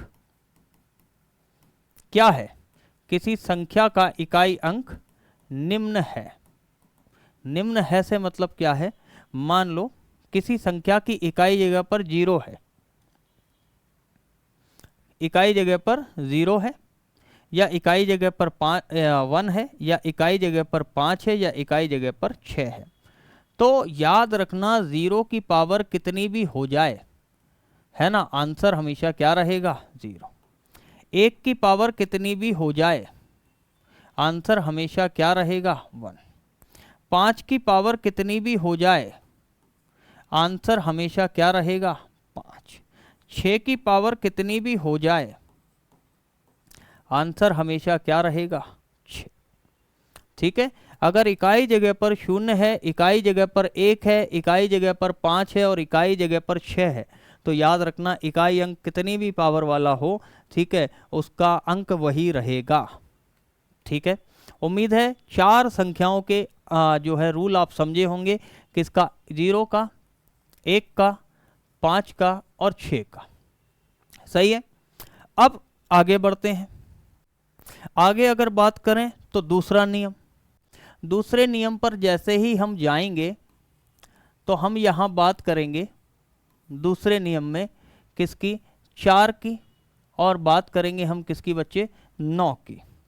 तो याद रखना 4 और कौन सा 9। जब 4 की जब हम बात करते हैं तो अगर 4 की घात अगर कैसी हो, विषम हो, या फिर क्या हो, घात कैसी हो, सम हो। यहां पर भी 9 की घात क्या हो, विषम हो, और 9 की घात जो है वो क्या हो, सम हो। समझे नहीं बच्चे, है ना, बहुत सारे बच्चे समझे नहीं होंगे। विषम का मतलब ऑड होता है और सम का मतलब बच्चे क्या होता है, इवन होता है। सर समझ में नहीं आया, फिर भी आपकी बात आप कहना क्या चाहते हो, है ना। देखिए हम कहना जो चाहते हैं वो ये कह रहे हैं, मान लो मैंने 4 की पावर लिखी 1, तो 4 की पावर विषम है ना, मैंने 4 की पावर लिख दी कितनी 3, या 4 की पावर लिख दी मैंने 71, या मैंने 4 की पावर लिख दी हमें कितनी 4 की पावर लिख दी मैंने 83, या मैंने 4 की पावर लिख दी 201, या सर 4 की पावर हम 1001 लिख सकते हैं, बिल्कुल लिख सकते हो। याद रखना 4 की पावर अगर विषम है तो इस बात को बहुत अच्छे से दिमाग में सेट कर लो कि 4 की पावर विषम है तो 4 का इकाई अंक हमेशा क्या होगा, 4 होगा। करके देख लो, 4 की पावर 1 4, 4 की पावर 3 4 4 जा 16, 16 4 जा 64, और भी करके देख लें, हमेशा क्या रहेगा 4 ही रहेगा अगर पावर विषम है तो। अगर घात सम है तो फिर सर, घात सम है तो याद रखिएगा हमेशा इकाई अंक जो होगा, हमेशा इकाई अंक जो होगा वो हमेशा कितना होगा, 6 होगा। करके देख लो, 4 4 जा 16, 16 4 जा 64, फिर 4 कर दो, है ना, 4 की घात 4।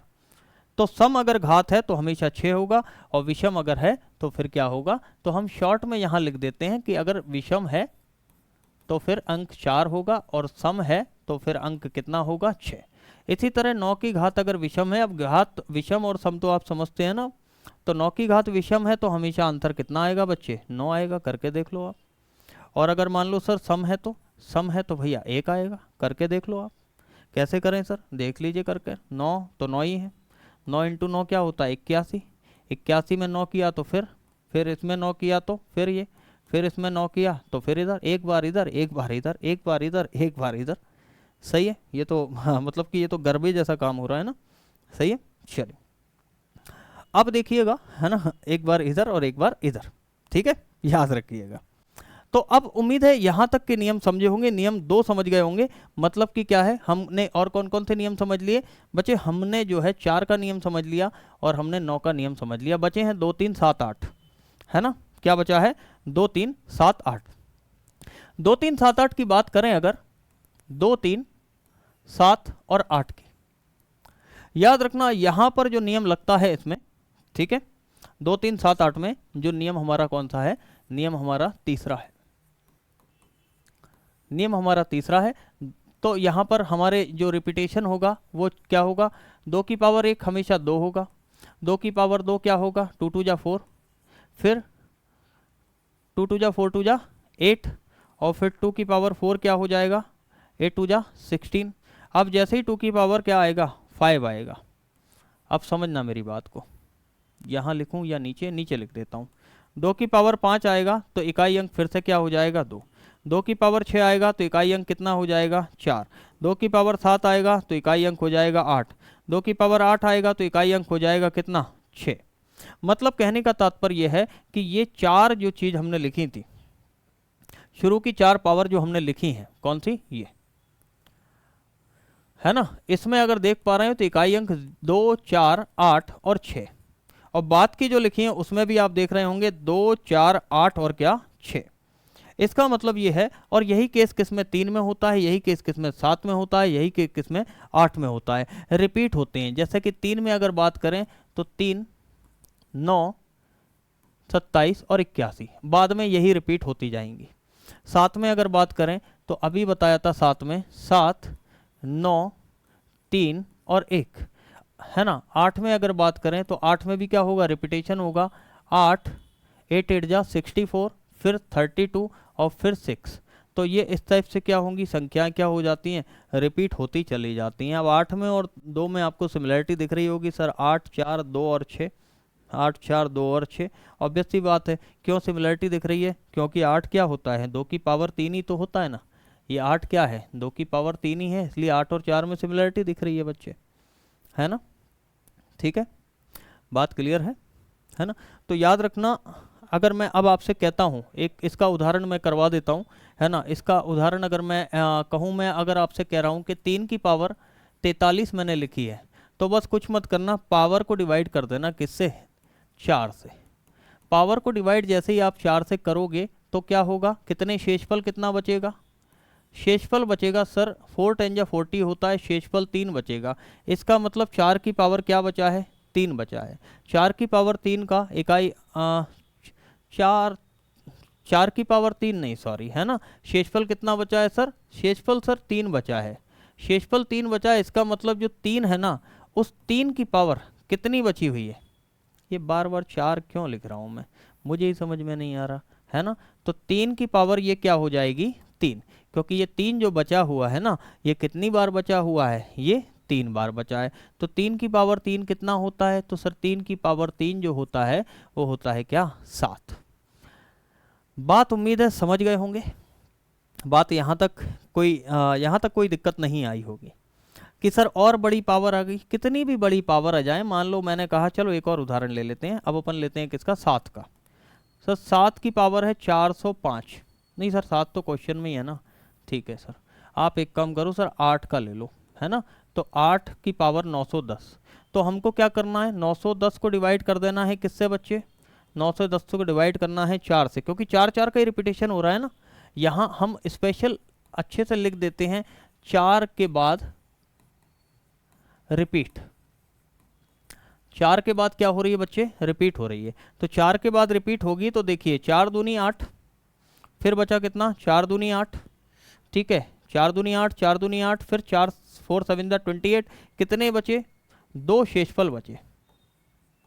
कितना शेष बचा, 2 शेष, और 2 शेष से मतलब है 8 कितनी बार बच रहे हैं, तो 8 सर 2 बार बच रहे हैं, ठीक है। 8 8 जा कितना होता है 64 सर, इकाई अंक आएगा कितना, 4। उम्मीद है मेरी बात को बहुत अच्छे से समझ गए होंगे। कोई दिक्कत है तो बताइए बच्चे, हाँ क्या समझ में आ रहा है, यहाँ तक की बात क्लियर है बच्चे, हाँ।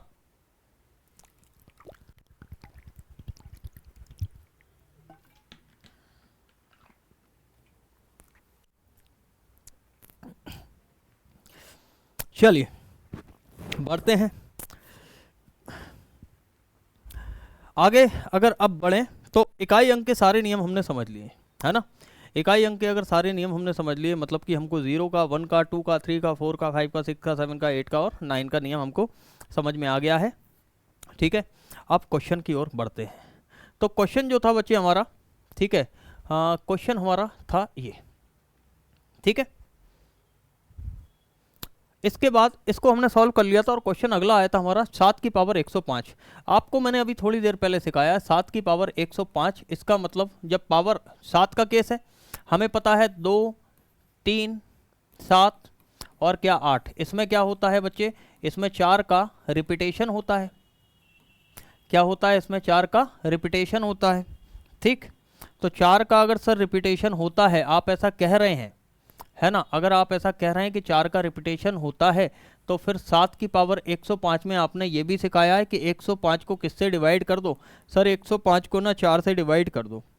105 से 4 को डिवाइड जब करते हैं तो 4 दूनी 8 होता है और 4 छंग 24, मतलब कि शेषफल 1 बचता है। और शेषफल अगर 1 बच रहा है, इसका मतलब 7 भी कितना बच रहा है, तो 7 सर एक बार बच रहा है। 7 अगर एक बार बच रहा है तो इकाई अंक कितना हो जाएगा बच्चे, तो इकाई अंक सर कितना हो जाएगा, 7 एक बार बच रहा है तो इकाई अंक हो गया आपका कितना, 7, क्योंकि 7 की पावर 1 जो है वो क्या होगा, 1। ठीक है, अब आपको मतलब 5 सेकंड भी बहुत ज़्यादा मैंने बता दिए, है ना, सही है ना। ठीक है, अब आगे बढ़ते हैं अपन क्वेश्चन की ओर। ठीक है, क्वेश्चन ने आपसे कहा है 2 1 3 7 की पावर। ठीक है, मतलब हम इसको अब ऐसा भी लिख सकते हैं ना, जरूरी थोड़ी है पूरी संख्या लिखो। ठीक है, तो अब हम देख रहे हैं भैया 753 को अगर डिवाइड करेंगे 4 से तो 4 एकम 4।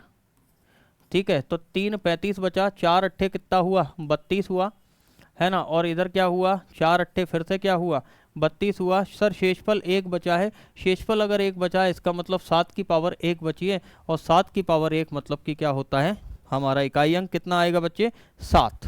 ठीक है, सर इकाई अंक बताइए कितना आएगा, तो हमने देखिए अब देखते से ही कर रहे हैं, 4 दूनी 8 होता है। ठीक है, और 4 तिया 12 होता है। ठीक है, तो सर 7 की पावर क्या बच रहा है, 3 बच रहा है, और इधर 3 की पावर 58 है, 3 में भी रिपीटेशन होता है, 4 एकम 4, 4 चौके 16, मतलब कि सर 3 की पावर 2 बच रहा है। 7 की पावर 3 हमें पता है इकाई अंक अगर देखें, ठीक है, 7 की पावर 3 जो है वो कितना होता है, 343, और सर 3 की पावर जो होता है ना वो इतना होता है। 13 में से अगर 9 जाते हैं तो कितना बचता है बच्चे, 13 में से 9 जाते हैं 4 बचता है। सर 4 आंसर आ गया है आपका। ठीक है, यहाँ तक आपको उम्मीद है मेरी बात जो है वो समझ में आई होगी, कोई दिक्कत तो नहीं है यहाँ तक बच्चे, अभी तक उम्मीद है सब समझ में आ रहा होगा। बात मेरी क्लियर है, वॉइस आ रही है बच्चे मेरी, हाँ चलिए। अब देखिएगा अगले क्वेश्चन में देखें, अब ये हमारा इकाई अंक खत्म हो चुका है। अगला जो टाइप आया है नंबर सिस्टम में, हमने कहा था आपसे कि नंबर सिस्टम में जितने टाइप्स बनते हैं हम सब कवर कराएंगे आपको। ठीक है, तो इसके अलावा भी आपको लगता है कि सर कोई टॉपिक छूट गया है ना, तो आप बता दीजिएगा, तो वो टॉपिक भी हम कवर करवा देंगे आपको, है ना। तो क्वेश्चन यहाँ पर आया हुआ है 887943 में 7 का स्थानीय व जातीय मान का अंतर क्या है ना। तो यहाँ पर आपको पता होना चाहिए, पहले पता ये होना चाहिए कि स्थानीय मान और जातीय मान क्या होता है। तो याद रखना, मैंने एक नंबर लिया 73421, तो ये जो जगह होती है ना, इसके 2 रूप हैं। ये जो जगह है इसके 2 रूप हैं, एक है क्या, जातीय मान, एक है क्या, एक है जातीय मान, और दूसरी क्या है, दूसरी है स्थानीय मान। कौन सी जगह है बच्चे, स्थानीय मान। जातीय मान इसको इंग्लिश में कहते हैं अपन क्या, लोकल वैल्यू।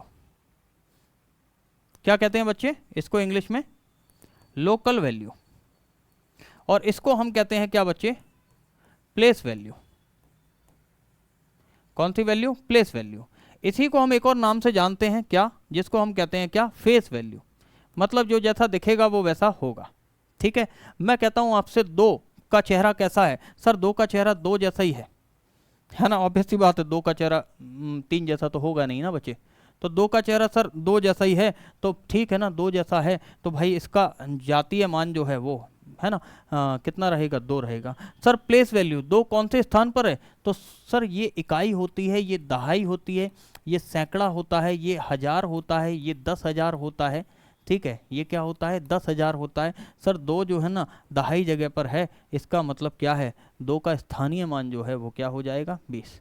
चलिए अगर मैं बात करूं इसकी 7 की, अगले क्वेश्चन की अगर इसकी बात करें, इसी में हम 7 का, सर आपने कहा ना कि सर जातीय मान जो होगा ना वो तो 7 ही रहेगा, है ना, लेकिन 7 का अगर आप बात करेंगे ना स्थानीय मान, तो स्थानीय मान सर 7 कौन सी जगह पर है, 10,000 भी जगह पर है, तो 7 का स्थानीय मान जो हो जाएगा 70,000 हो जाएगा, क्योंकि सर वो 10,000 भी जगह है।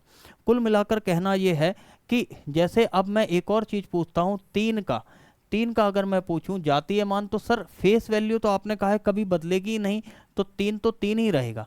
लेकिन स्थान की अगर बात करें तो हमें पता है 3 जो है ना 1000वें स्थान पर है, 3 जो है ना 1000वें स्थान पर है ना। तो इस यहाँ पर हम कह सकते हैं सर 3 जो है ना इसकी वैल्यू जो है, स्थानीय मान की वैल्यू है 3000। कि सर आप 3000 ही क्यों लिख रहे हैं, सर आप 3000 ही क्यों लिख रहे हैं, आप ऐसा क्यों नहीं लिख रहे हो, ये भी तो हो सकती है ना वैल्यू। नहीं बच्चा नहीं होगी, समझना हम 3 की 3000 वैल्यू क्यों लिख रहे हैं। जैसे मैंने लिखा है ना यहाँ पर 7 3 है ना, बचपन में हम सभी ने कैलकुलेशंस किए, हम सभी ने योग किए। अगर ये अंक जो बना है तो वो कैसे बना है, इस बात को अच्छे से समझो, ठीक है। कैसे बना है, ऐसे ही तो बना है ना।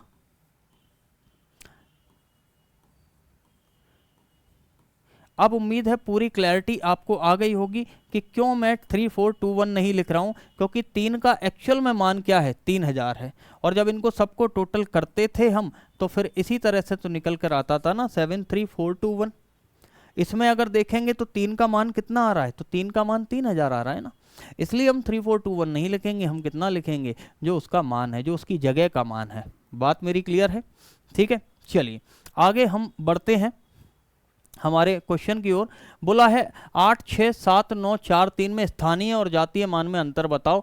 आप जानते हैं बहुत अच्छे सर, स्थानीय मान तो क्या है ना 7000 है, जातीय मान सर कितना है 7 ही आएगा, तो सर आंसर जो आ जाएगा वो 6993 आ जाएगा। क्या सर ऑप्शन में है, हाँ सर ऑप्शन में है, हो गया सर क्वेश्चन सॉल्व हमसे, थैंक यू। चलिए आगे बढ़ते हैं। बोला सबसे छोटी अभाज्य संख्या कौन सी होती है, शुरू में ही सिखा दिया अभी थ्योरी में। इस टाइप से क्वेश्चन आते हैं बेटा डेफिनेशन वाले पार्ट से। अगले क्वेश्चन की बात करें, 70 से छोटी अभाज्य संख्याएं कितनी हैं। 70 से छोटी अभाज्य संख्याएं, याद रखना अभाज्य संख्याओं का कोई पैटर्न नहीं होता, जैसे सम और विषम का एक पैटर्न होता है कि एक छोड़कर एक। तो हमेशा जब भी ऐसी चीज़ें आती हैं तो याद रखिएगा, इनको लिख लिया करो, है ना। और इनको लिखना ऐसे नहीं है, ठीक है, कि चले जा रहे हैं, लाइन वाइज लिखो। पहली लाइन अगर देखें 1 से 10 वाली, उसमें अभाज्य कौन सी होती हैं सर, 2 3 5 और 7। दूसरी में क्या होती हैं सर, 11 होती है, 13 होती है, 17 होती है, 19 होती है। तीसरी में क्या होती है सर, 23 होती है, 24 होती है, क्या 25 26 27 28 29 होती है सर, ठीक है। 31 होती है सर, और इसमें 37 होती है, क्या 39 होती है, नहीं सर वो तो 3 से डिवाइड होता है। क्या 33, नहीं सर वो भी 3 से डिवाइड होता है। आते हैं 41, किसी के पहाड़े में आता है, नहीं सर। 43 को देखा कभी किसी के पहाड़े में आते, नहीं सर। क्या 47 को देखा, नहीं सर बिल्कुल नहीं देखा। क्या 50 की लाइन में अगर देखेंगे तो क्या 53 को देखा, नहीं सर नहीं देखा। 57 को देखा सर, 3 में आता है 57। तो 59 को, नहीं सर 59 कभी नहीं देखा। क्या 61 को देखा, नहीं 61 मतलब 61। हाँ, क्या 67 को किसी के पहाड़े में देखा, क्या 65 को देखा, देखा है सर। 63 3 में आता है। 69 सर, 69 सर जो आता है, ठीक है, 69 भी जो है पहाड़े में सर आता है, 3 के पहाड़े में आ जाता है। सही है ना बच्चे, ठीक है। चलिए अब क्योंकि बोला था क्या 70 से छोटी अभाज्य संख्याएं कितनी हैं, तो 1 2 3 4 वहीं से गिन लेते हैं, यहाँ से 1 2 3 4 5 6 7 8 9 10 11 12 13 14 15 16 17 18 19। क्या 19 आंसर है, हाँ सर 19 आंसर है, ठीक है बिल्कुल आंसर है। बात मेरी क्लियर है, समझ गए होंगे, उम्मीद है यहाँ तक की बात। चलिए अगले क्वेश्चन की ओर बढ़ते हैं। बोला 50 और 90 के बीच की अभाज्य संख्याओं का योग कितना होगा। अब यहाँ देखिएगा, पिछले क्वेश्चन में तो ये पूछा था आपसे, पिछले क्वेश्चन में ये पूछा था 70 से कम कितनी है, 70 से कम पूछा था, संख्या पूछी थी। लेकिन इस वाले क्वेश्चन में इन्होंने क्या कर दिया, आपसे योग पूछ लिया है, ठीक है। अब देखिएगा एक बात इस क्वेश्चन में, है ना साथियों, आज एक काम आपको करना है, ठीक है। क्या करना है, मेरी बात को अच्छे से समझो। आपको 50 और 90 के बीच की अभाज्य संख्याएं निकालना है, उनका योग ज्ञात करना है, और आपसे निवेदन है कमेंट बॉक्स में इस क्वेश्चन का लिखना, क्वेश्चन नंबर 8 आंसर इतना, ठीक है बच्चे, है ना। बस अब मैं इस क्वेश्चन का आंसर आपसे कमेंट में चाहता हूं, तो आप कमेंट करके बताइएगा इसका आंसर, ठीक है। बड़ा ही बच्चों वाला क्वेश्चन मैंने दिया है, और उम्मीद है मैंने सिखा भी दिया है, तो आप निकाल भी लेंगे, मुझे इतना तो भरोसा है आप पर, ठीक है। चलिए अगली बात करते हैं। बोला है, आहा ये क्वेश्चन अच्छा आया है। देखिए क्या बोला है, संख्या 1 2 3 4 100 तक की संख्याएं हैं, परस्पर इनको गुणा किया जाए तो गुणनफल के दाईं ओर संख्या में कितनी शून्य होंगी। तो याद रखिएगा बेटा, शून्य ज्ञात करना है। क्या ज्ञात करना है? Number of zero. कोई संख्या को मल्टीप्लाई करते हैं तो कितने जीरो आते हैं, ये एक टॉपिक है बेटा, बहुत ही आसान है, ठीक है, लेकिन बच्चे पढ़ते ही नहीं है। ठीक है, क्या क्या कंडीशन यहां बनेंगी। देखो अगर मैं आपसे एक बात कहता हूं कि 1 से लेके 9 तक की अगर संख्या मैं आपको देता हूं, है ना, क्या 1 से लेके 9 तक की अगर संख्या देता हूं, मैं पूछूंगा कितनी जीरो आएंगी अगर उनको मल्टीप्लाई करूं तो।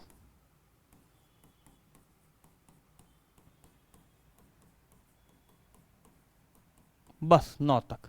हम एक बात जानते हैं कि भाई दो ही संख्या ऐसी हैं जिनको गुणा करेंगे ना, दो ही संख्या ऐसी हैं जिनको गुणा करेंगे तो जीरो, मतलब कि वो हमको मल्टीप्लाई करने पर जीरो दे देंगी।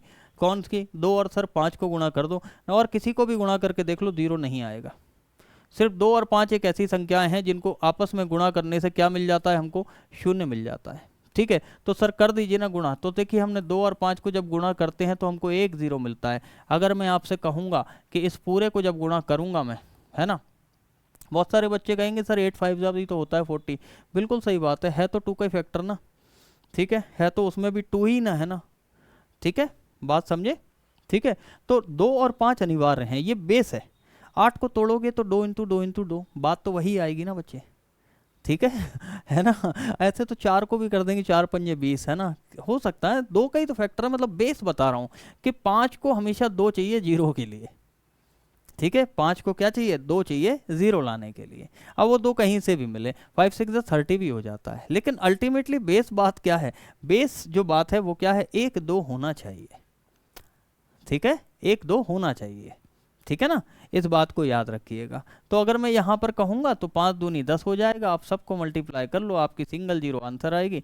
नंबर ऑफ जीरो जो यहाँ पर आएंगे वो कितने आएंगे? 1। सही है। इसका मतलब क्या है? अब हमको बस एक चीज़ देख लें, अगर मैं आपसे कहता हूँ सर 1 से लेके 10 तक की संख्या को गुणा करूँगा तो फिर कितनी जीरो आएंगी, तो ऑब्वियस ही बात है, एक तो 10 की आ जाएगी जीरो, और एक हम 2 इंटू 5 करेंगे सर उसकी जीरो आ जाएगी।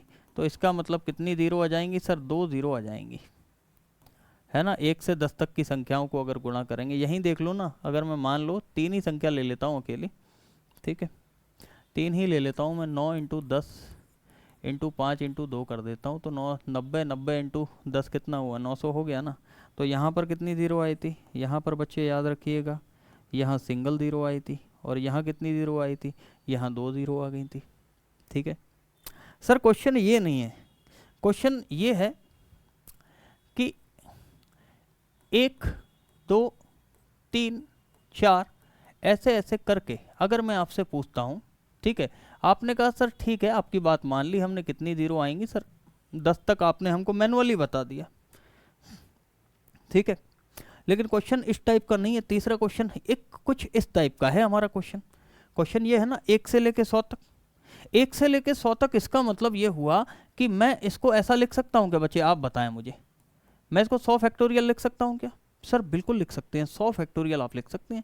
100 का मतलब तो वही हुआ, 100 इंटू 99 इंटू ये सही है, परस्पर गुणा ही तो करना है। तो 100 इंटू 99 इंटू 98 97 96 95 94, है ना, बात मेरी समझ रहे हैं ना? ठीक है, तो सर आप कहना क्या चाहते हैं? तो हम ये कहना चाहते हैं कि जैसे वो 100 फैक्टोरियल है ना बच्चे, इसको हम 10 फैक्टोरियल भी तो लिख सकते हैं, इसको हम 10 फैक्टोरियल लिख सकते हैं ना बच्चे, है ना। अब 10 फैक्टोरियल मतलब हमको कोई फैक्टोरियल वैल्यू दे दी। देखिए नॉर्मल संख्याओं में तो ऐसे काउंट करना है, मैं ये सिखा रहा था आपको, मैं आपको ये सिखा रहा था इससे कि नॉर्मल संख्याओं में ऐसे काउंट करना है। अब मेन मुद्दा क्या आता है? फैक्टोरियल का। फैक्टोरियल में कैसे करना है? तो याद रखना, फैक्टोरियल के लिए आप जो भी फैक्टोरियल में वैल्यू दे रखी है उसको आप डिवाइड करना किससे? 5 से, फिर प्लस करना, वही वैल्यू किससे डिवाइड होगी?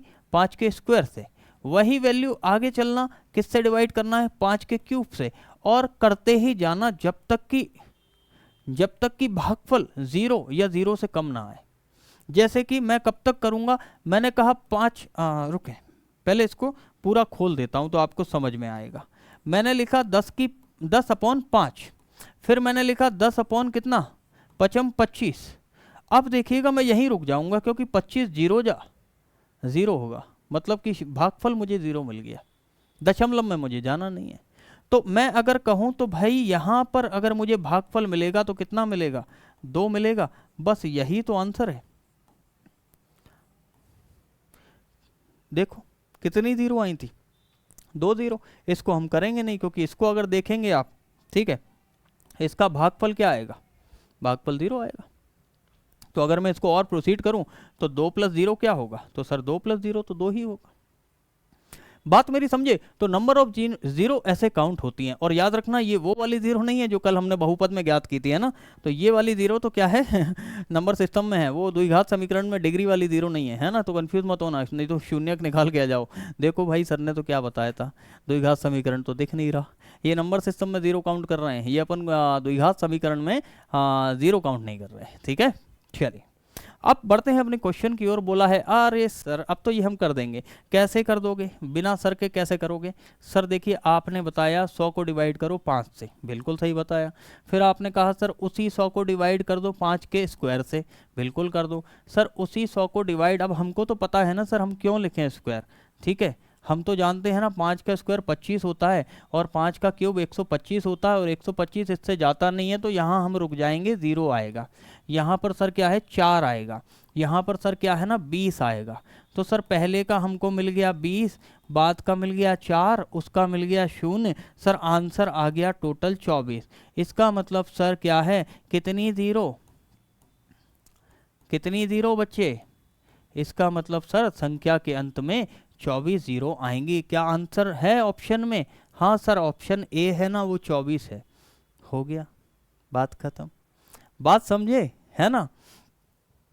अगला क्वेश्चन क्या है, अगला क्वेश्चन है भाग की एक क्रिया में भागफल 403। बच्चों वाली चीजें हैं, देखिए हम सभी जानते हैं इसको कहते हैं क्या, भाज्य, इसको कहते हैं क्या, भाजक, ठीक है, इसको कहते हैं क्या, भागफल, और इसको कहते हैं क्या, शेषफल,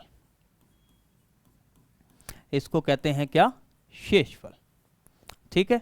हमने बचपन में सबने एक बात सीखी है कि जो भाजक होता है ना, सॉरी जो भाज्य होता है, भाज्य इज इक्वल टू भाजक इंटू क्वोशिएंट। हाँ आधी इंग्लिश आधी हिंदी सर जी, नहीं बिल्कुल, अभी हम पूरी हिंदी पूरी इंग्लिश करेंगे, है ना। भाजक इंटू भागफल इंटू नहीं क्या रहेगा, भागफल प्लस शेषफल, क्या रहेगा, प्लस शेषफल। कहने का मतलब ये है बच्चे, हिंदी इंग्लिश मीडियम वाले इसको डिवाइजर कहते थे, इसको डिविडेंड कहते थे, इसको क्वोशिएंट कहते थे, इसको रिमाइंडर कहते थे। तो भाज्य का मतलब होता है क्या, डिविडेंड। तो dividend is equal to divisor into quotient plus क्या, रिमाइंडर, ठीक है। क्वेश्चन में सीधा सीधा दिया गया है, भाग की एक क्रिया में भागफल कितना दिया है, भागफल दिया है बच्चे 403 मतलब क्वोशिएंट, ठीक है। भाजक कितना दिया है सर, भाजक हमको 100 दे दिया। शेषफल कितना दिया है सर, ये दिया है। हम डिविडेंड ज्ञात नहीं कर सकते क्या, बिल्कुल सर कर सकते हैं। 40 हमको तो देखते ही समझ में आ गया कि सर आंसर ये है 40358। क्या ऑप्शन में है, हाँ सर फोर्थ वाला ऑप्शन में है। बच्चों वाला सवाल है ना, बच्चों वाला सवाल है। और ये सवाल क्या है ना आपके आपके पिछले साल के कांस्टेबल के पेपर में आया हुआ है। लेकिन क्या होता है, हम इतना ज़्यादा चीज़ों में अंदर हो जाते हैं कि हमको फिर बेसिक चीज़ों में हम खुद ही कंफ्यूज रह जाते हैं, जल्दी जल्दी में छोड़ देते हैं। सही है, बच्चा स्पीड में चला गया, सोचा भाई शेषफल के आधार पर क्वेश्चन पूछा होगा, अरे आगे करेंगे बाद में करेंगे, समझे। चलिए तो ध्यान रखिएगा इस बात को, है ना। चलिए अगले क्वेश्चन की ओर बढ़ें। तो 3, 4, 2, 8 में से कौन सी न्यूनतम संख्या घटाएं, है ना। यहाँ पर एक बात समझाऊंगा आपको, देखो याद रखना 2 चीज़ें चलेंगी यहाँ पर। एक तो बात कहता है एग्जामिनर आपसे, क्या मतलब सवाल कहता है कि घटाना है, और एक कहता है क्या, जोड़ना है। घटाने के टाइम पर जब बात आती है तो आप सीधा सीधा एक काम करना है, आपका जो भी शेषफल आएगा, क्या आपका जो भी शेषफल आएगा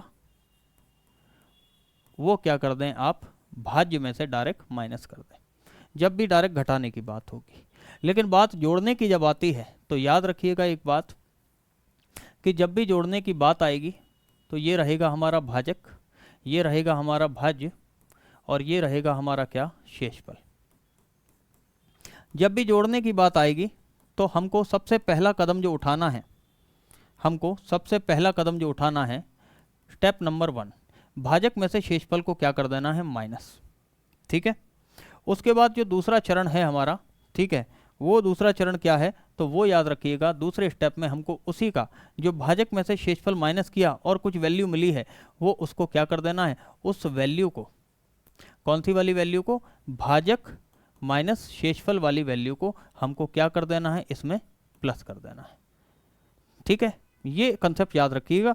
मतलब सिंपल सी एक बात मैंने बताई है कि अगर मान लो घटाने की बात होती है तो डायरेक्ट शेषफल घटा देना भाज्य में से, ठीक है, और अगर जो है अपना जोड़ने की बात होती है तो पहले भाजक में से शेषफल को माइनस करना और फिर वो जोड़ देना कहाँ, भाज्य में। ठीक है, चलिए अब क्वेश्चन की ओर बढ़ते हैं। क्वेश्चन ने कहा था 3 4, है ना, क्या पूछ रहा है क्वेश्चन आपसे, घटाना है, किससे डिवाइड करना है, 15 से।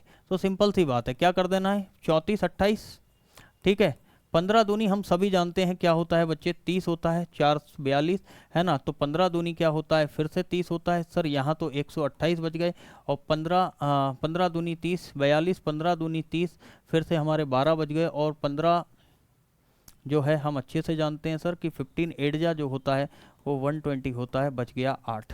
कि सर एक काम करते हैं, 34 में आपने कहा था कि सर क्वेश्चन ने कहा जब घटाना हो तो शेषफल को डायरेक्ट किस में से घटा देंगे, तो सर शेषफल को ना डायरेक्ट आप भाज्य में से घटा दीजिए। तो सर हम डायरेक्ट इसको यहाँ से जब घटाते हैं ना तो फिर आंसर जो आता है हमारा वो सर क्या आता है, वो आता है 3428 माइनस का 8 इज इक्वल टू 3420। क्या ऑप्शन में है, हाँ सर ऑप्शन में है, 8 घटाना है, 8 घटा दिया हमने। ठीक है बच्चे, उम्मीद है बात समझ में आ गई होगी।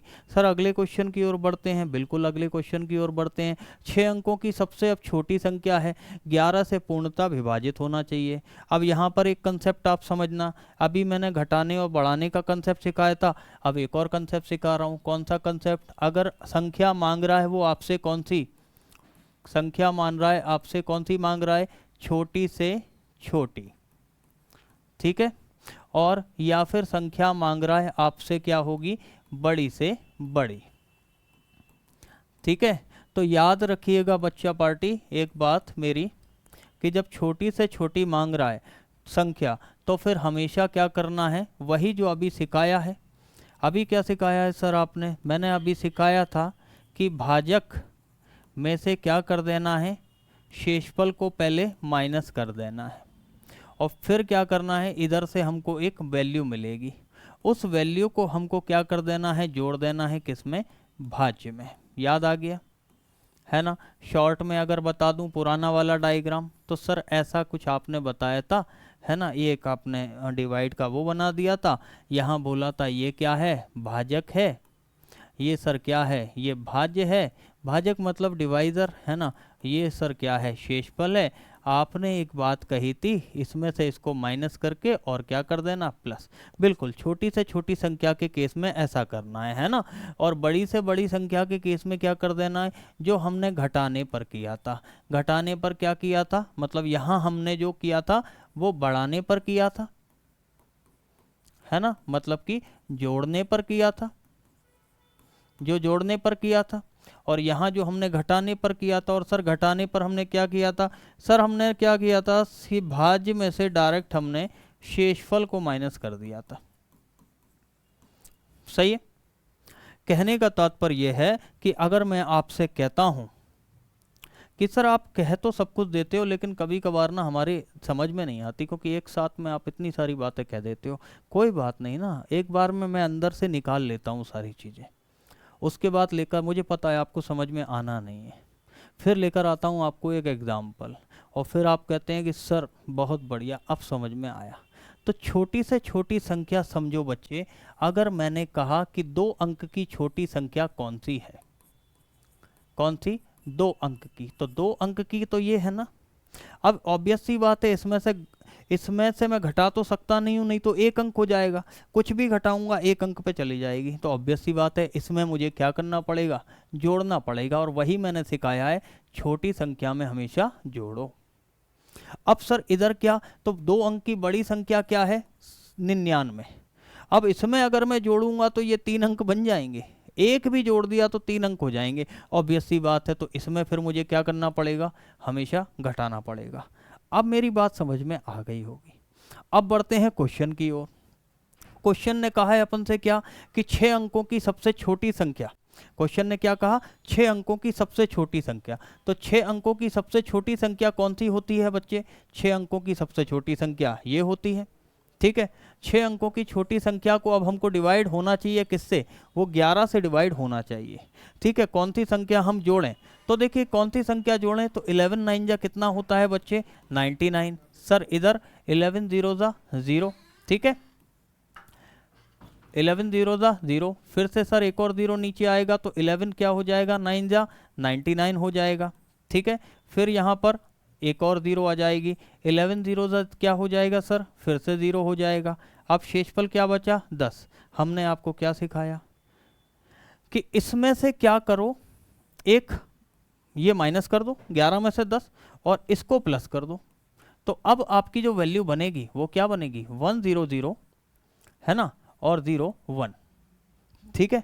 ऑप्शन में है, देखते हैं 1 0 0 1 4 टाइम 0 और क्या है 1, ठीक है। 1 4 टाइम 0 डिवाइड कर कर देखते हैं कि 11 इंटू 9 कितना हुआ सर 99, फिर 0 आया तो यहाँ 0 आया, फिर यहाँ 0 आया 99, फिर सर 99 आया, ठीक है सर एक आ गया 11 1 जा 11। सर 11 से पूरी डिवाइड हो गई है एक जोड़ते ही। सर एक ऑप्शन में है नहीं, ऑप्शन है हमारा कौन सा, ऑप्शन नंबर डी, कोई नहीं, ठीक है बच्चे। उम्मीद है बात समझ में आ गई होगी। और संख्या जो मिली हमको 6 अंकों की सबसे छोटी संख्या मिली, देखो 6 अंकों की सबसे छोटी संख्या यही तो होगी ना, सही है, बात समझ में आई। चलिए आगे बढ़ते हैं। बोला है कि 5 अंकों की सबसे बड़ी संख्या, अभी सिखाया था थोड़ी देर पहले, अब तो मेरे हिसाब से आपको बड़ी ही मतलब आसानी से आप इसका निकाल सकते हैं आंसर, ठीक है। तो 5 अंकों की सबसे बड़ी संख्या मैंने क्या सिखाया, जो शेषफल है उसको माइनस कर देना, 463 से इसको डिवाइड करें। बच्चे इसका आंसर अगर आप कमेंट करते हैं तो हमें बहुत ही खुशी होगी, है ना। हमें खुशी इस बात से होगी कि आप लोग जो है प्रॉपरली हमसे बिल्कुल एकदम कोऑर्डिनेट करके चल रहे हैं साथ में, ठीक है। तो कमेंट सेक्शन में इसका आंसर दीजिएगा। अगले क्वेश्चन की बात करें, एक संख्या को 136 से भाग देने पर शेषफल 36 बचता है। एक संख्या को हमने 136 से भाग दिया, शेषफल, हाँ सर 4 क्वेश्चन और बचे हैं, है ना, 5 मिनट 10 मिनट जी। एक संख्या को 136 से भाग देने पर शेषफल बचता है कितना, देखो हमने संख्या को भाग दिया किससे 136 से, तो शेषफल बता 36, है ना। और अगर उसी संख्या को हम 17 से अगर भाग देंगे तो फिर क्या होगा, मान लिया, देखो 2 अप्रोच हैं, दोनों आप सीख लो अच्छे से, है ना, दोनों अप्रोच आप सीखें। मान लो वो संख्या है कितनी x, और x को अगर मैं किससे भाग दे रहा हूँ 136 से, ठीक है। तो मेरा क्वेश्चन मान लो q है, तो शेषफल कह रहा है वो बचेगा 36। अब दूसरी कंडीशन उसने कही है क्या, कि अगर इसी x को मैं 17 से भाग दूं, है ना, 17 से भाग दूं तो फिर शेषफल क्या बचेगा। मतलब कुल मिलाकर मुझे 17 भागफल 17 जो है वो भाजक लेकर आना है। तो 136 को अगर मैं तोड़ूंगा ना बच्चे, तो 136 को हमको इस तरह से तोड़ना है कि 17 उसमें आ जाए, ठीक है। ये मैं लॉन्ग मेथड बता रहा हूँ, फिर शॉर्ट ट्रिक के ये फंक्शन कैसे करता है। 136 को अगर 17 में तोड़ेंगे तो 17 8 7 जा 56, हाँ मतलब कि 17 इंटू 8 हम कर सकते हैं, 17 इंटू 8 इंटू क्यू, और इस 36 को भी तोड़ दीजिए 17 के रिस्पेक्ट में, तो हम लिख सकते हैं 17 इंटू 2 इंटू 17 इंटू 2 प्लस 2। यहाँ अगर देखेंगे तो कॉमन आएगा 17, तो 17 कॉमन आ गया, अंदर क्या बचा sir 8 cube by 8 cube plus 2 बचा। और ये अब मैं कहूँगा ये मेरा क्या है, भाजक है, जो क्वेश्चन ने कहा था, ये मेरा भागफल है, ठीक है, बिल्कुल सही है सर। और ये वो संख्या है जिसको डिवाइड करना था, तो शेषफल कितना बचा सर 2 बचा है। ऑप्शन में है 2, बिल्कुल ऑप्शन में है 2, ठीक है। अब देखिएगा अब यहाँ से करते हैं, तो आपको सिंपल करना है, इसका शेषफल कितना बचा था 36। शॉर्ट ट्रिक जो है हमेशा याद रखना, पैटर्न ऐसा ही रहेगा इसका, ठीक है। शॉर्ट ट्रिक जो है वो ये है कि जो भी पिछला शेषफल हो उसको डिवाइड कर देना अगले वाले जो है भाजक से। तो 17 दूनी क्या होता है 34, यहाँ पर शेषफल कितना बचेगा 2।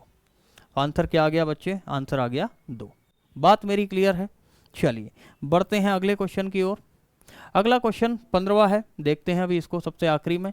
बोला है 6735x1 में x का अल्पतम मान क्या होगा जिससे संख्या जो प्राप्त संख्या है वो 5 से पूर्णतः डिवाइड हो जाए। तो 5 से डिवाइड होने की बात ही नहीं आती, 5 से अगर डिवाइड करेंगे तो इकाई अंक क्या होना चाहिए, इकाई अंक या तो 0 होना चाहिए या 5 होना चाहिए। तो यहाँ पर तो क्या है क्वेश्चन में ही मिस्टेक है, लेकिन अब हम एक जो है क्या देते हैं, क्या क्वेश्चन जो है यहाँ पर क्या है, क्वेश्चन गलत है। ठीक है बच्चे, क्वेश्चन क्या है, क्वेश्चन गलत है। ठीक है, चलिए अगले क्वेश्चन की ओर अगर बढ़ें तो अगला क्वेश्चन है 803642 कम से कम क्या जोड़ा जाए यह संख्या 11 से पूर्णतः विभाजित हो जाए। वही कहानी है बच्चे जो अभी थोड़ी देर पहले बताई थी, बस क्या बोला है इसमें, कम से कम क्या जोड़ा जाए। अब जोड़ा जाए वाली बात आ गई, इसका मतलब क्या, जैसे ही डिवाइड करोगे तो उस संख्या को, शेषफल को क्या करोगे, 11 से शेषफल को क्या करेंगे बच्चे, माइनस करेंगे, और फिर क्या करेंगे, इधर से हमको वैल्यू मिलेगी और वो वैल्यू हम क्या कर देंगे, किस में जोड़ देंगे, 803642 में हम क्या कर देंगे, जोड़ देंगे। इसका आंसर निकालिएगा बच्चे। ठीक है, अगला क्वेश्चन, लास्ट क्वेश्चन जो है वो क्या है, संख्या, कौन सी संख्या 24 से पूर्णतः विभाजित होती है। अब देखो बहुत अच्छी बात और बहुत अच्छा क्वेश्चन आया है, 24 से हमको ऑप्शन में देखना है कौन कौन सी संख्या डिवाइड हो जाती है। तो बच्चे सिंपल सी बात है, हम जानते हैं 8 और 3, हमको 2 को प्राइम नंबर लेना रहता है, सहभाज्य संख्या है ना। इनमें सहभाज्य याद आया, अभी थोड़ी देर पहले बताया था, यही काम आती हैं वो चीज़ें, पता है, समझे, यही काम आती हैं। कॉमन क्या दिख रहा है, कॉमन कुछ नहीं, कॉमन 1 है, ये सहभाज्य संख्या है। तो 8 तिया क्या होता है 24। अब 3 का नियम क्या है, 3 का नियम छोड़ो, पहले 8 का नियम देख लो। 8 का नियम कहता है क्या, विभाज्यता के नियम है। मैं एक टॉपिक और लूंगा जिसमें शेषफल और विभाज्यता बताऊंगा अभी। ठीक है, विभाज्यता का नियम कहता है 8 बनता है सर 2 की पावर 3 से, मतलब कि क्या है, पीछे से जो 3 संख्याएं हैं ना, ये 3 संख्याएं जो है ना, ये 8 से डिवाइड होना चाहिए। ठीक है, और 3 का नियम क्या कहता है, 3 का नियम कहता है सर सभी का जो योग है ना, जैसे 5 और 3 8, 8 7 15, 15 1 16, 16 और 8 कितना होता है बच्चे, 16 8 हो गया सर 24। क्या ये 24 डिवाइड होता है सर 3 से, हाँ जी बिल्कुल होता है, 3 से डिवाइड होता है, मतलब ये 3 से हो सकती है डिवाइड। 6 3 9 और 8 17 और 1 18, ये भी 3 से डिवाइड हो सकती है ना। इसका योग कितना आ रहा है 18। 5 3 8, 8 7 15, 15 8 23, 23 और 4 कितना हुआ सर 3 से, तो ये भी डिवाइड हो रही है। 3 और 3 6 5 11, 11 7 18, 18 3 21, 21 और 6 कितना हुआ सर 21 और 6 27 हुआ। मतलब 3 से तो सारी की सारी संख्याएं क्या हो रही हैं, डिवाइड हो रही हैं। 8 से क्या सर, 8 से आखिरी के 3 अंक देख लो, तो यहाँ अगर देखेंगे इसको 718 को, तो 8 8 जा 64, 8 8 जा 64, बचा 78। क्या 8 के पहाड़े में 78 आता है, नहीं सर, ये तो मतलब कि नहीं होगी। 8 ये भी नहीं होगी, 8 4 8 नहीं होगी, तो बचा क्या 736 हो जाएगा सर, यही है इसका मतलब। 24 से डिवाइड जो होगी संख्या, वो याद रखना एक बात कि जो संख्या 3 और 8 से डिवाइड हो गई, ऐसी 2 संख्याएं चुनना है अपन को जो क्या रहती हैं, सहभाज्य होती हैं, जो को प्राइम होती हैं, और उनमें कॉमन हमेशा कितना ही रहेगा, एक ही रहेगा। देख लेना वो दोनों संख्याएं, ठीक है, वो दोनों संख्याएं डिवाइड हो रही हैं या नहीं। ठीक है, उस संख्या को डिवाइड कर रही हैं या नहीं। अगर उन दोनों को, अगर ये दोनों संख्याएं उस संख्या को डिवाइड कर रही होती तो ये 24 से डिवाइड होता, नहीं तो 24 से डिवाइड नहीं होता। बात क्लियर है, और उम्मीद है हमने बहुत सारे टॉपिक आज नंबर सिस्टम में हमने कवर करवा दिए। ठीक है, और आने वाली क्लास में और भी हम टॉपिक्स कवर करवाएंगे। ठीक है, और आज के लिए इतना ही है, आपका धन्यवाद।